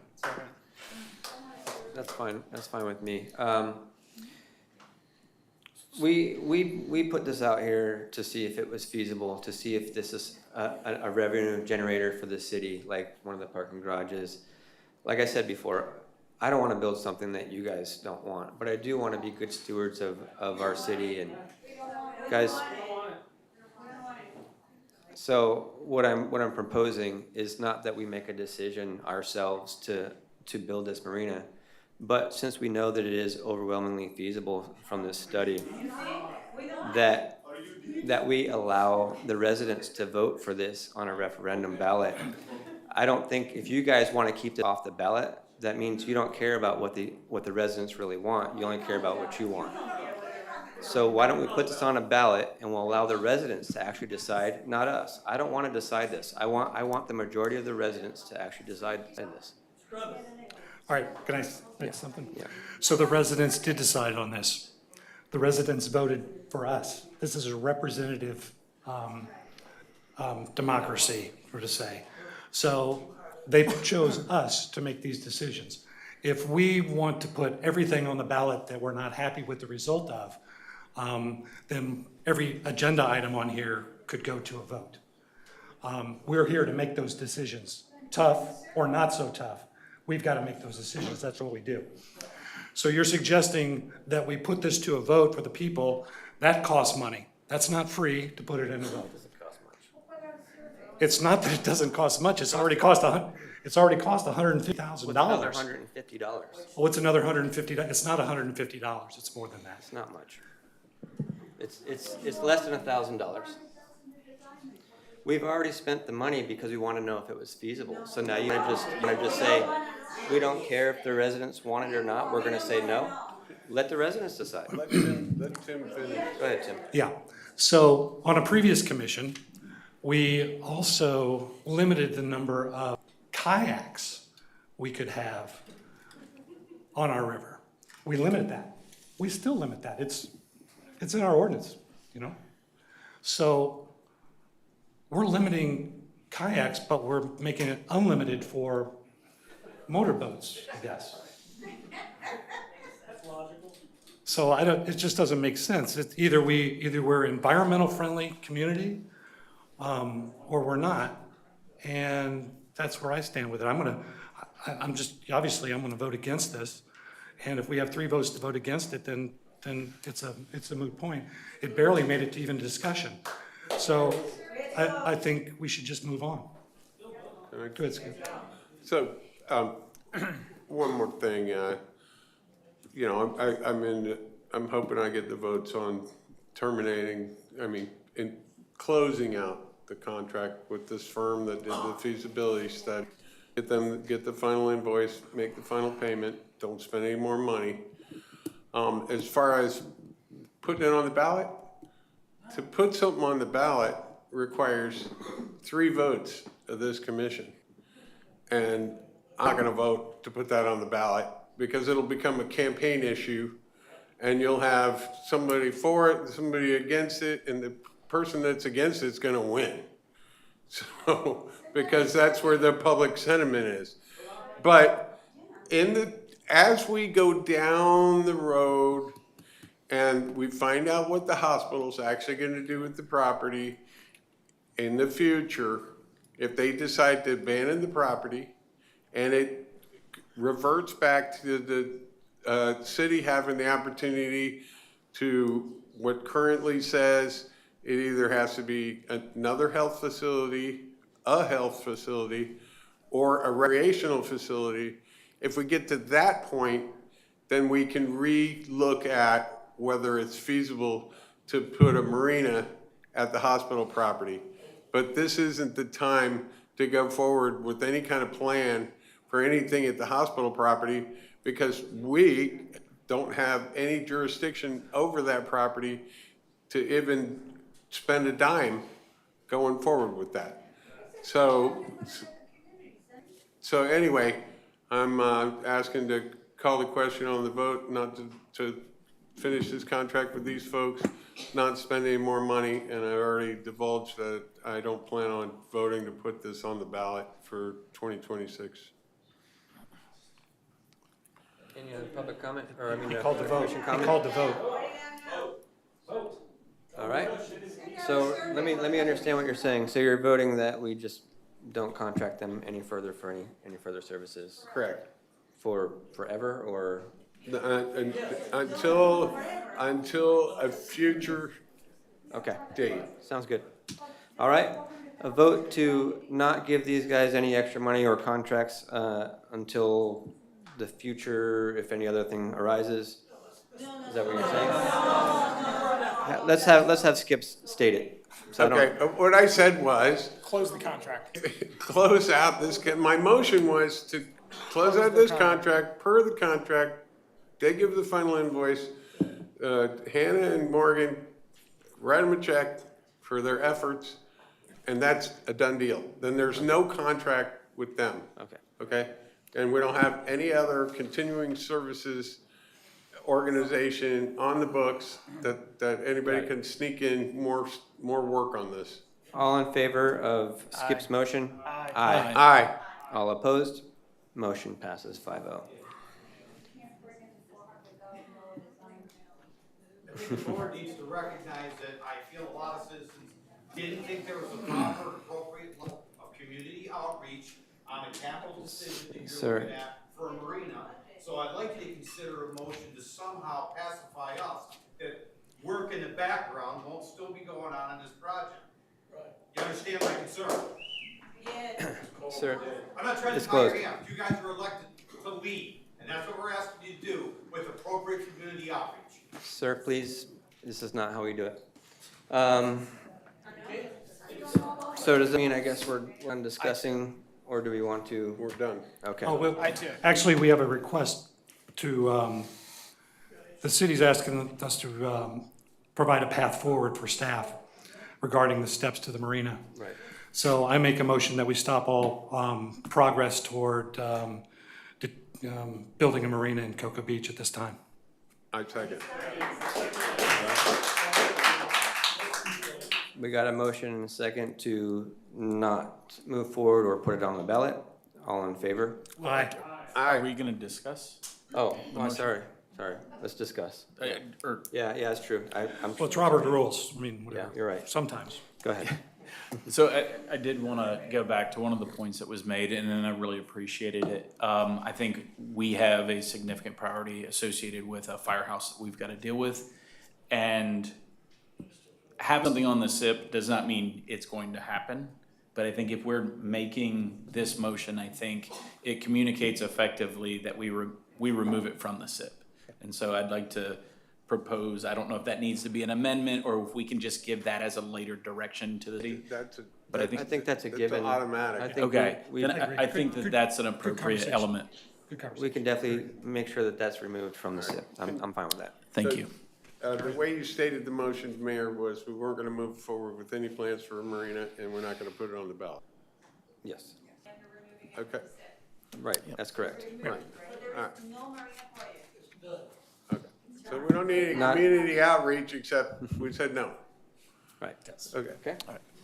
All in favor? So all in favor? Aye. All opposed? Thank you for your speaking. Thank you for all your input today. Motion passed 5-0 to not put it. I want you guys to know that, like I say with all the, guys, please. I want you guys to know that, like I said, from the start, even with everything that we don't all agree on, I really do care about your input. I think it's important that you guys come here, and I really thank you guys for coming here and voicing your concerns and opinions. So, you know, we voted, we heard, and thank you for everything. Guys, thanks. All right, let's move on. All right, where are we at now?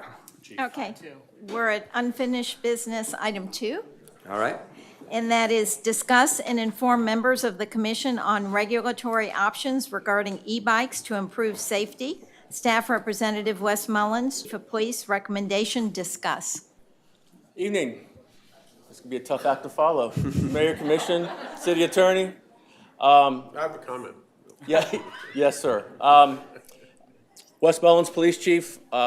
Please allow me just one moment of privilege here to recognize National Police Week for the sacrifice that all of the police officers and the law enforcement officers around the country sacrifice themselves every day for this community and others, and I just want to say thank you to them. So, all right. This is a long time coming, this conversation. The community, social media, news outlets, all around the state. We are not the first community to have to deal with this, and we will not be the last. The good news is that we can do whatever we want. You can do whatever you want, okay? I'm going to present you with some options. We're going to talk about pros and cons, pluses and minuses. And at the end of this, maybe we can just get some sort of framework as to where we want to be. At the end of the day, though, we have to match two things in this equation. We have to match the public's right to have bikes and e-bikes along with the public's right to be safe, right? And to operate safely and walk freely and traverse this city safely. I think we can do that with this commission, but we just need to work together to do it, all right? So with that said, let's start. So we know that e-bike sales have surged here in the state and in the country, and what's happening is technology is advancing faster than legislation. That's essentially what's happened here, okay?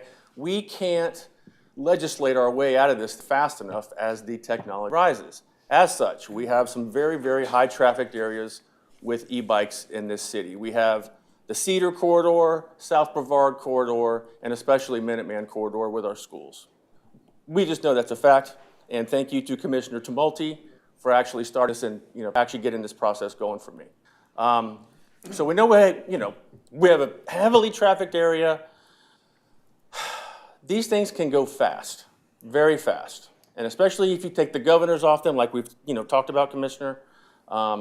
We are carrying bikes going 35 miles an hour up and down Minuteman Causeway. As such, here's some data that we had. We did some studies. We actually had some laser measurements of some students on Minuteman Causeway through different days, and those are the dates up on the presentation there, March 5th, 6th, March 24th through the 28th, Minuteman Causeway. We had 58 students on radar, 40 electric bikes, 6 scooters, and 12 pedal bikes. This is just a snapshot, all right? So this was our average speed, 21 miles an hour on Minuteman Causeway on the sidewalks. The highest speeds were around 32 miles an hour. Lowest speeds were 15 and a half. The most common speed we had was 20 miles an hour. Now, just as a point of order, the fastest bikes were the illegal dirt bikes that are not allowed anyway. Those were some students at the high school that have since had that taken away. Thank you again for, working with Keenan on that as well. Officer Morris took Yes. care of that, yeah. Yep. So this is just a snapshot of some of the data that we have, okay? We have stopped a ton of students for no helmets. We're seeing compliance in that area now. As long as multiple riders on one bike, we stopped that as well. All right. So our scooters, 14 miles an hour, 10% of the traffic, and our pedal bikes are going about 11 miles an hour. All right. Again, this is just a snapshot of what we had at a few moments in time on Minuteman Causeway. All right. So 5th and 6th, average e-bike 22 miles an hour, top speeds 35, 28, 27. Scooter 14 miles an hour, and pedal bikes 11. And you can see the data for March 6th there as well. Even in poor conditions, e-bikes were still going at an unsafe speed according to our officers. So what do? High-speed travel on sidewalks does put pedestrians, especially me, as I'm walking up and down Minuteman Causeway, in danger. They are heavier, okay, so they do have more force for you engineer on the panel, on the commission. And it's dangerous out there, man. It truly is. Now, what I want you to consider, commission, please, is where? Where do you want to regulate, right? Do you want to do it citywide? Do you want to do it in the CRA? Do you want to do it just Minuteman? Do you want to do it nowhere, right? I mean, these are things to think about, and it's a multifaceted problem. Then we get to enforcement that the city attorney and I have been kind of talking about. Who do you cite? If we cite children, and we cite children for speeding, we then have to write into an ordinance that are we going to cite the kids? Are we going to cite the parents? How does that work? They're all things that have to play out downstream rather than just making one decision, okay? So, some challenges. We don't have ordinances right now to do it. And we do need the framework to actually start this process. And it is just a framework right now. So in 2024, Key Biscayne did a permanent ban on e-bikes after a deadly incident with a 12-year-old e-bike rider and a 66-year-old. They banned them completely. Miami Beach implemented restrictions on e-bike usage, prohibiting them from all sidewalks in specific areas, all right, in the town. Neptune Beach had their own ordinance. And we're actually seeing this quite a bit at a speed in excess of 15 miles an hour is kind of where everybody's hanging out. And that's for an actual good reason, thanks to our awesome city attorney. She found this for me on Florida State Statute 316.008. If you're going to legislate through an ordinance any speed on these e-bikes, you can't legislate anything in excess of 15 miles an hour, okay? That's per the statute itself. So you're kind of topped off. That's going to be your ceiling, is 15 miles an hour if you want to legislate speed, unless I'm saying that wrong. Okay, it's actually a little more broad than that. Okay. Because if you enact an ordinance to permit, control, or regulate the operation of vehicles, golf carts, mopeds, motorized scooters, electric bicycles, and electric personal assistive mobility devices on sidewalks or sidewalk areas when such use is permissible under federal law, the ordinance must restrict such vehicles or devices to a maximum speed of 15 miles per hour in such areas. So even if you're not if your intent is not to regulate speed, but to regulate other aspects of it on a sidewalk, you have to put in a regulation of the speed and cap it at 15 miles an hour. I mean, it's very, very specific, very, very broad. What she said. So class 1, class 2, class 3 e-bikes, all right? Class 3, fastest, 28 miles an hour. A lot of jurisdictions do ban those completely. You know, that's one option. You could go class 1 and 2. You could go class 1, 2, and 3. You can do whatever you want, right? It's kind of just whatever fits this community. So Collier, this is some stuff that Collier did. Obviously, anything under 16, everybody always has to have a helmet anyway. And where e-bikes, technically, anywhere an e-bike can go, if there's a bike path, you're supposed to be on that bike path, not the sidewalk, okay? That's already within statute. That's already there, all right? So it's really just whatever the commission thinks fits this community. And it doesn't have to be one solid thing, right? We can start small and we can expand. We can do whatever you guys want to do. We just want to make sure that we respect the rights of the bicyclists, the e-bikers, the pedestrians, the ruckers, anybody, right? But it is dangerous out there. It is dangerous for us. Now, you can also decide, are you going to do it on the beach, which was Commissioner Jackson's point. There's a whole bunch of different areas and ways to do it.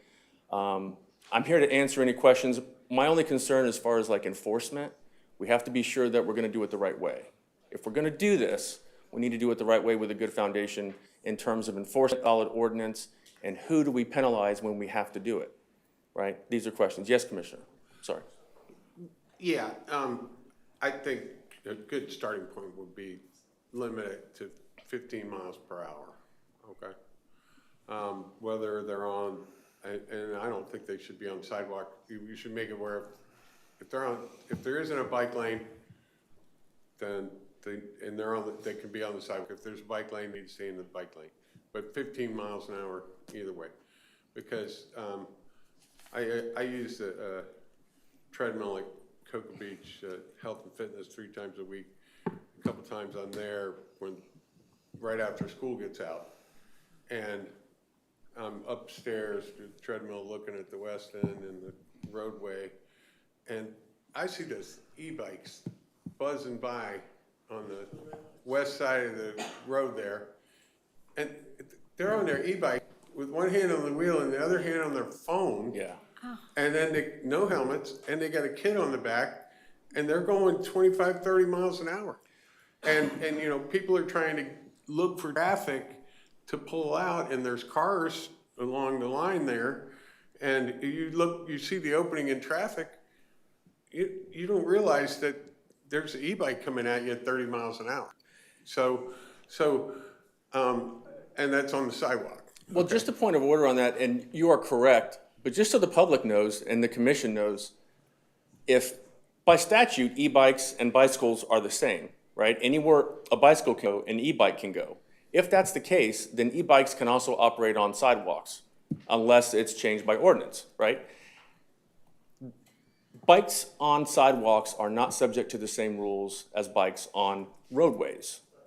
So if a bicycle or an e-bike is on a sidewalk, they have all the same rights that a bicyclist would have on the sidewalk, no matter how fast they go, unless you legislate it, okay? So. Right, I'm just saying, I'd like to go with 15 miles per hour either way. And I think that's good. And at that particular location, there are bike lanes, but you can't go the wrong way on the west side of the road. You gotta go over to the east side of the road to go to the north. Right. You can't be flying down the way, because people are looking at the traffic coming this way. Same thing pulling out of Publix, the middle of Publix. They got hedges there, they keep them trimmed, but, I'm always looking for somebody. But they have that right away at Publix, the bicyclists do. Right, on Yeah. the sidewalk. Yes. Right across where you got a stop sign and they got to go.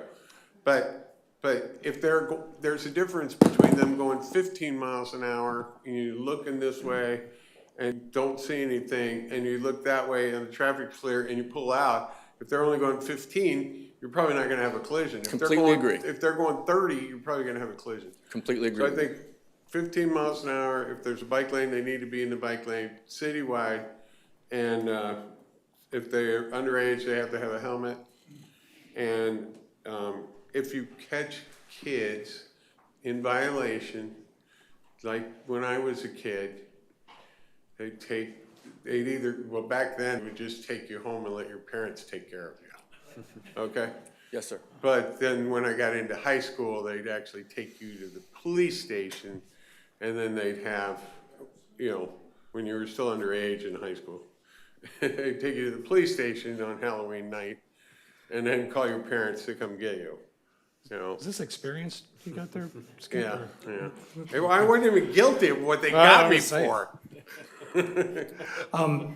Chief, you mentioned that they have the right of way on the sidewalk, even if there's bike lanes on the road.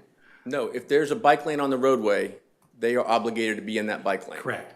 So if they're on the sidewalk, that's illegal if there's a bike lane, like on A1A. Yes, yes, they are, if there is an available bike lane, they are to be in that bike lane and not on the sidewalk. Now, to the mayor's. If you legislate it. No, it's already there now. Oh, it's already there? It's already there now. Now, to the mayor's point, you know, it is dangerous on some of those bike lanes on A1A as There's no well. way I'm gonna push a 12, 15-year-old kid going 15 miles an hour on a scooter right next to people going 40 miles an hour with a 3-foot wide bike lane. It's They can not go safe. 15 on the sidewalk. Well, so what I'm saying is that the lane's there, you're saying they have to ride on a 3-foot lane next to 40-mile-an-hour traffic with a bike, you're only allowed to Well, do maybe 15 the miles an scooters hour. can be on the sidewalk, but the bikes can't. I think what you're proposing is, something has to be done. I think we need to be smart about it though, and I don't think we need to throw the book at them to begin with. I think really what we need to do is, because there's a lot of people, senior citizens included, especially now with the advancement in electric bikes, now senior citizens can actually experience what they used to experience when they were younger. They can ride bikes around town. I think we can't let a few bad apples ruin it for the whole bunch, but at the same time, we need to regulate. I think the majority of our real problems are definitely on Minuteman Causeway. I think we should try to enact the 15-mile-an-hour zone at Minuteman on the sidewalk there. And I think we should see how that plays out, and then maybe we can go further from there. But I think to be safe, I don't want to push our children onto A1A. I want to try it in a test area first, somewhere that we can easily enforce and manage, something that is going to make it to where it's not such a broad enforcement, where I feel like it's easier as a test spot on Minuteman.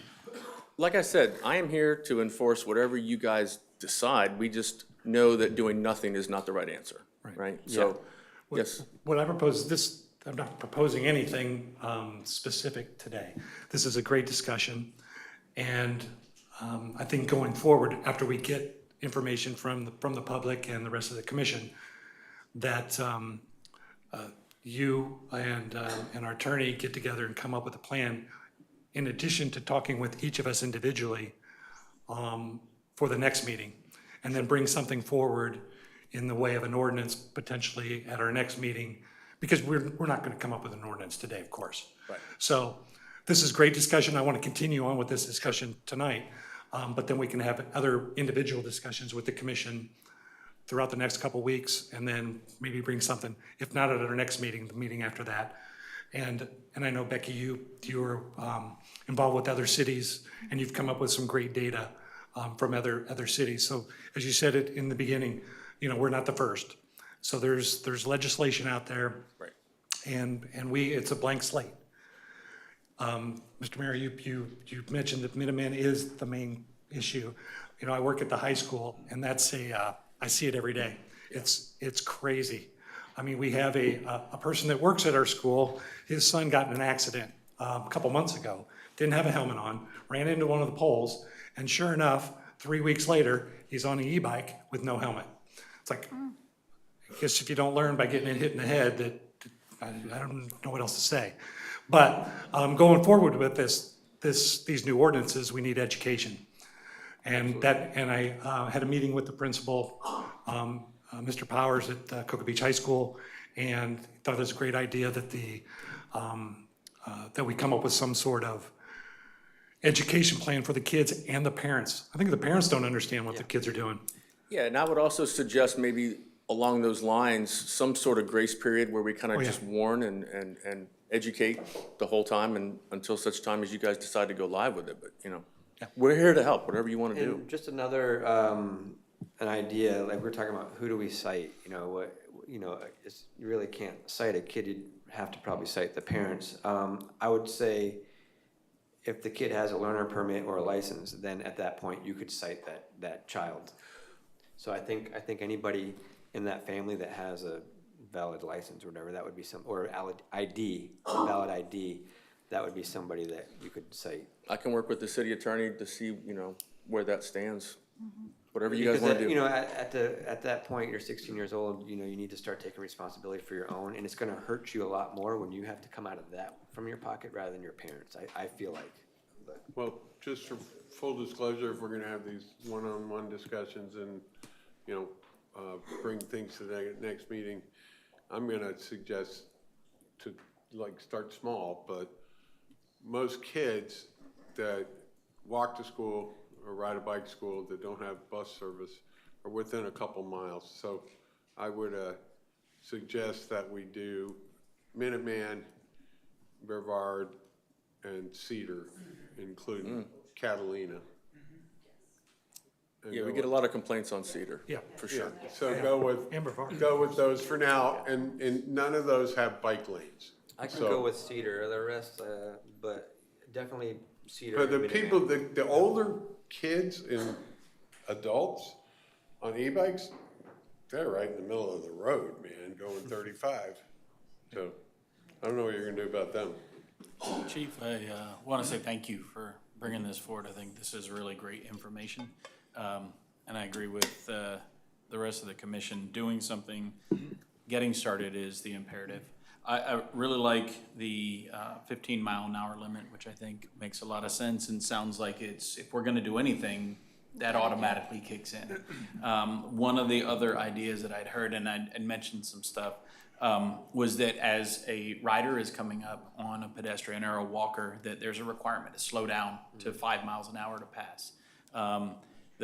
This came from one of the folks that was on the electric personal device or mobility vehicle group that we had, and they said that below 5 miles an hour you become unstable on a bike, and so it's not really feasible. But it also allows for the rider to, one, have the obligation to notify the walker as they come up on one side or the other, actively slow down, and it's also observable for any officer who's enforcing, one, the 15 mile an hour, but if you can clearly see that the rider is not operating safely, they're not slowing down, then it's an opportunity to observe some type of reckless driving or operation of the vehicle. Another one of the items that was mentioned was just reckless operation in general, wheelies.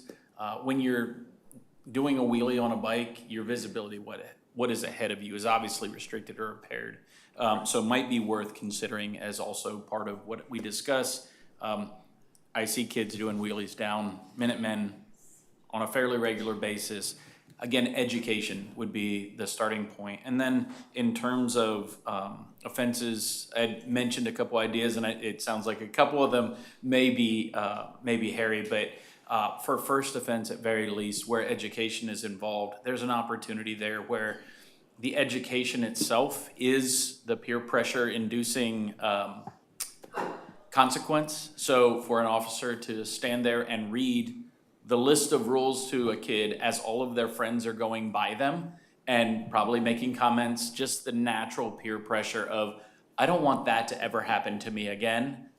I'm gonna observe so that I don't have 4 minutes sitting there as my friends are going by and the officer is reading to me all of the rules I need to be following. Those kinds of things, well, inconveniences. They're inconveniences, but at that age, yes, sometimes that's enough. And we don't have to legislate that part of it. I can mandate that on our end, right? It's easy. And honestly, we don't want to be the bad guys with these kids either. We want to be the cops that are helping. We don't always want to be seen as being disruptive and, just mean and ticket writers, right? So, despite what some think. So whatever you guys need us to do, we're here to do. All right, so. Quick question, Becky, I'm sorry, real quick. I have one for Becky. Are we actually able to somehow mandate the, slow to 5 miles when you approach a pedestrian? Is that something that we could actually put in there? Or? I believe we can. Because I think that is really, really key, honestly. That, and honestly, I do not see anything in the Florida statutes that would prevent that. because I ride electric scooters, all the time, and every time I slow down to at least walking speed when I pass someone. So, and it's the most safe way that you can go around somebody. So I do agree with that. I'm not going to agree with you on the wheelie things. I like to see kids doing kid stuff and having fun, but I want them to be safe and respectful, around people. So, but go ahead. I just, I want Becky to look into, what can we do about the e-bikes and the scooters at night with no lights. Ooh. And Yeah, dark. definitely can do that. Well, so that's already a violation. Well, that happens continuously. Understood. But if they are classified to be the same as bicycles, and bicycles are required to have lights, they are also required to have lights. Okay. Well, So that's already locked in. They don't. But I can put it in there because it'll be something that will Okay. Just be emphasize part it. of the, Just yes. emphasize that that's already the rule. And not for nothing, but if you start on Minuteman, all of those violations will be easier for us to find Yeah. and observe rather than all over the city right now. Right. And people are gonna just assume it's citywide, the kids are gonna assume it's citywide Yes, anyways. sir. Yes, sir. Go with that. So, I have one more thing. On the golf course, there's been kids taking their e-bikes on the golf course and, running over greens, jumping through sand traps. Hey, it's like a, it's awesome. yeah, it is, right? But it's also, it's dangerous for them getting hit by golf balls. They're tearing up the golf course and that kind of thing. So I don't know, we do have folks that play golf that drive electric bikes, but they carry their clubs with them. Understood. They're made for that.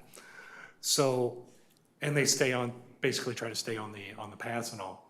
And I know recently we've had some issues with a few kids going out there and doing this. So if we can throw something in there on, Wouldn't that be considered trespassing since they didn't pay? Yes. yeah, but So we can, Within the laws we already have, I think we can take care of yes, that. you can lock that in, and I did not know that was an issue, but now that I do, we will certainly be doing property checks out there at night Yeah. and driving all the way, wherever we need to drive. We can handle that however, I don't think we need I to. just put wanted it to in bring it to your ordinance. attention. Sure. I and- think and we that that's- beat this that's the pretty case. well. Yeah, we and have. I'd like to, There's a I'd lot like of to get info. public comment on Sure. this. Chief, thank you. Yeah, if you'd like public comment, sure. John Dillon, Cocoa Beach. I want to add another street that Skip has added, Ocean Beach Boulevard. I walk before, during, and after sunrise, about 4 days a week, 4, 5, 6 miles, and every night. And I see them on that the bikes passing cars at a 25 speed limit, which cars are driving over that anyway. So they need to include that street on Ocean Beach Boulevard. Some of the kids go all the way up to the Cape Elementary School also on that, and they come out early in the morning just flying also. So it increase that street also. I didn't the chief say anything about, I think he did a good presentation, educate with all the schools about that, let them understand it many times, not just one day, it'll be several days, I'm sure he understands that. And as a survivor for 44 years from my head injury, I think I'm good they did something about the helmets. They need a little bit more as part of that presentation to let the kids educate about the head injury, what it can do. I'm blessed, most of them are not. Yeah, thank you. And obviously, it's a law that kids under, I believe it's 16, are required to wear a helmet. So that's something that we could also add to actually enforce the rules we already have. Yeah, sure, sir. State your name and address, please, in 3 minutes. Edward Black, 117 De Leon Road. This actually was brought up about 2.5 years ago when we had this, and we were told at the time it's not a problem. I walk a dog day and night. Minuteman, people walking dogs. My dog's been hit twice already by people coming down once in the day and once in the night. And when they go both ways on there and you with the dog, they think it's fun to chase you with the dogs. So, if it's gonna be a lawsuit, and Skip brought it up earlier, a couple of years ago when we talked about this. And you had the same idea. 35 on the sidewalk, walking the dog at night with no lights on their bikes, they don't even slow down. Yeah, it's true. So I just wanted to bring that up too. Thank you, sir. thanks. All right, I'm gonna close public comment on this. Does that need to be stated to include Ocean Beach Boulevard? We haven't made any decisions haven't stated yet, but we did hear your concerns, so we'll consider that. Thank you. All right, let's So we have move consensus for the city to move forward with that, consensus obviously. to look Okay. forward into this. Yeah. All right, let's go to the next one. Move to approve. Okay. Oh, you gotta read it This- first? Yeah. J1, Okay, new business item 1, approve the scope of services for engineering, design, permitting, and bidding services in the amount of $60,572 for the Cocoa Isle Bioretention Area Project. This is a budgeted item. Staff Representative Morgan Zulke, Stormwater Utility Manager, recommendation approve. Move to approve as read. Motion and a second. Any public comment? Any commission comment? All in favor? Aye. All right. Isn't that on the consent agenda? Next. Okay. Item 2, approve the water rescue technician course provided by the Cocoa Beach Fire Department and offer to other outside agencies on water rescue techniques. Staff Representative Justin Grimes, Fire Chief, recommendation approved. Move to approve as read. Motion Second. and a second. If you wish to present something, you can.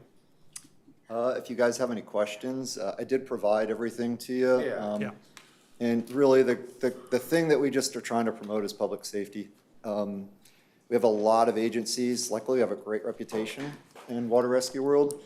And a lot of fire departments just don't offer like a standardized class. So they're coming to us on a regular basis, and a lot of towns very similar to ours that just don't have anything. So we want to continue to spread the public safety. And if you guys know me and you've had me in any time during our Citizens Academy, you know how passionate I am about training and all that kind of stuff. So it's a great opportunity for other departments as well as our guys. We'll make them better. And this would be a non-interference basis to your normal duties and no extra charge to these other departments that you're training. So the departments, yes. So when it comes to the surrounding departments we have agreements with, then we don't charge anything. We work with them. Right. The only thing we'd ever do is offset our cost if it was a department from outside of our area. Okay. So, yeah. So basically. Okay, but you do it NIB to your normal duty. So if you're doing this training and all of a sudden you have a fire, an emergency or something, they just suspend it. Yes, until- absolutely. Yeah, 100%. Okay. Yeah. Then they'd understand that. Yes, and actually, They'd probably go with you. when we actually do the training with like the Patrick Space Force Base, they help cover. So the surrounding departments, just for those type of reasons too. And basically, this would actually be even cheaper for us since we wouldn't be paying out to put our personnel for training. Correct. We're gonna do the class anyway, because we do it every year for our personnel to continue to hold our USLA certification. So they just join in with us. Okay, So. thank you. I think this is, it's cost neutral for the city. Right. Anytime you're teaching, you get better than the student does, right? And so we've got folks that are gonna be some of the best out there because they're training. And they already are, and they will remain. I think it's a brilliant idea. Thank you. Thank you, guys. All right, Thanks, Justin. appreciate it. So any public comment? All right, we're good to go. Janice? Oh, No? Okay. all in favor? All right. All opposed? Motion passes 5-0. City attorney. I think we're done. Oh, we did it. All right. I think that's it. We are adjourned. Thank you all for your comments. You There- want to do a public comment, it's up to you. All right, this is it. Yeah, go ahead, real quick. It was public comment of something that wasn't on your agenda today. I spent 2 terms on the Leisure Services Board, and ironically, the Leisure Services Board came to play when the last survey happened, the big one. And the last big survey was the golf course. The turnout was like this, actually worse maybe even at the time. It was pretty chaotic. The Leisure Services Board was developed by the City Commission. Skip was here, Tim was here, Wayne's not here. He's been in many of the meetings with it. You guys, that's your public comment period for items like that. Send this back down to your representatives that you appointed to the Leisure Services Board. I'm talking the marina specifically, but there's been other items in the last couple of years that have done this too. Put that back there. Waterways, Parks and Rec, the golf course, the sports complex, and liaison with the schools. So all that belongs under the Leisure Services Department, and you guys appointed a board member. Bring that up. Get your public comment and input. Let the heat happen there. Then they can formulate a plan and bring it back up here. And then when this happens, you're not at 9:30 at night voting on important stuff.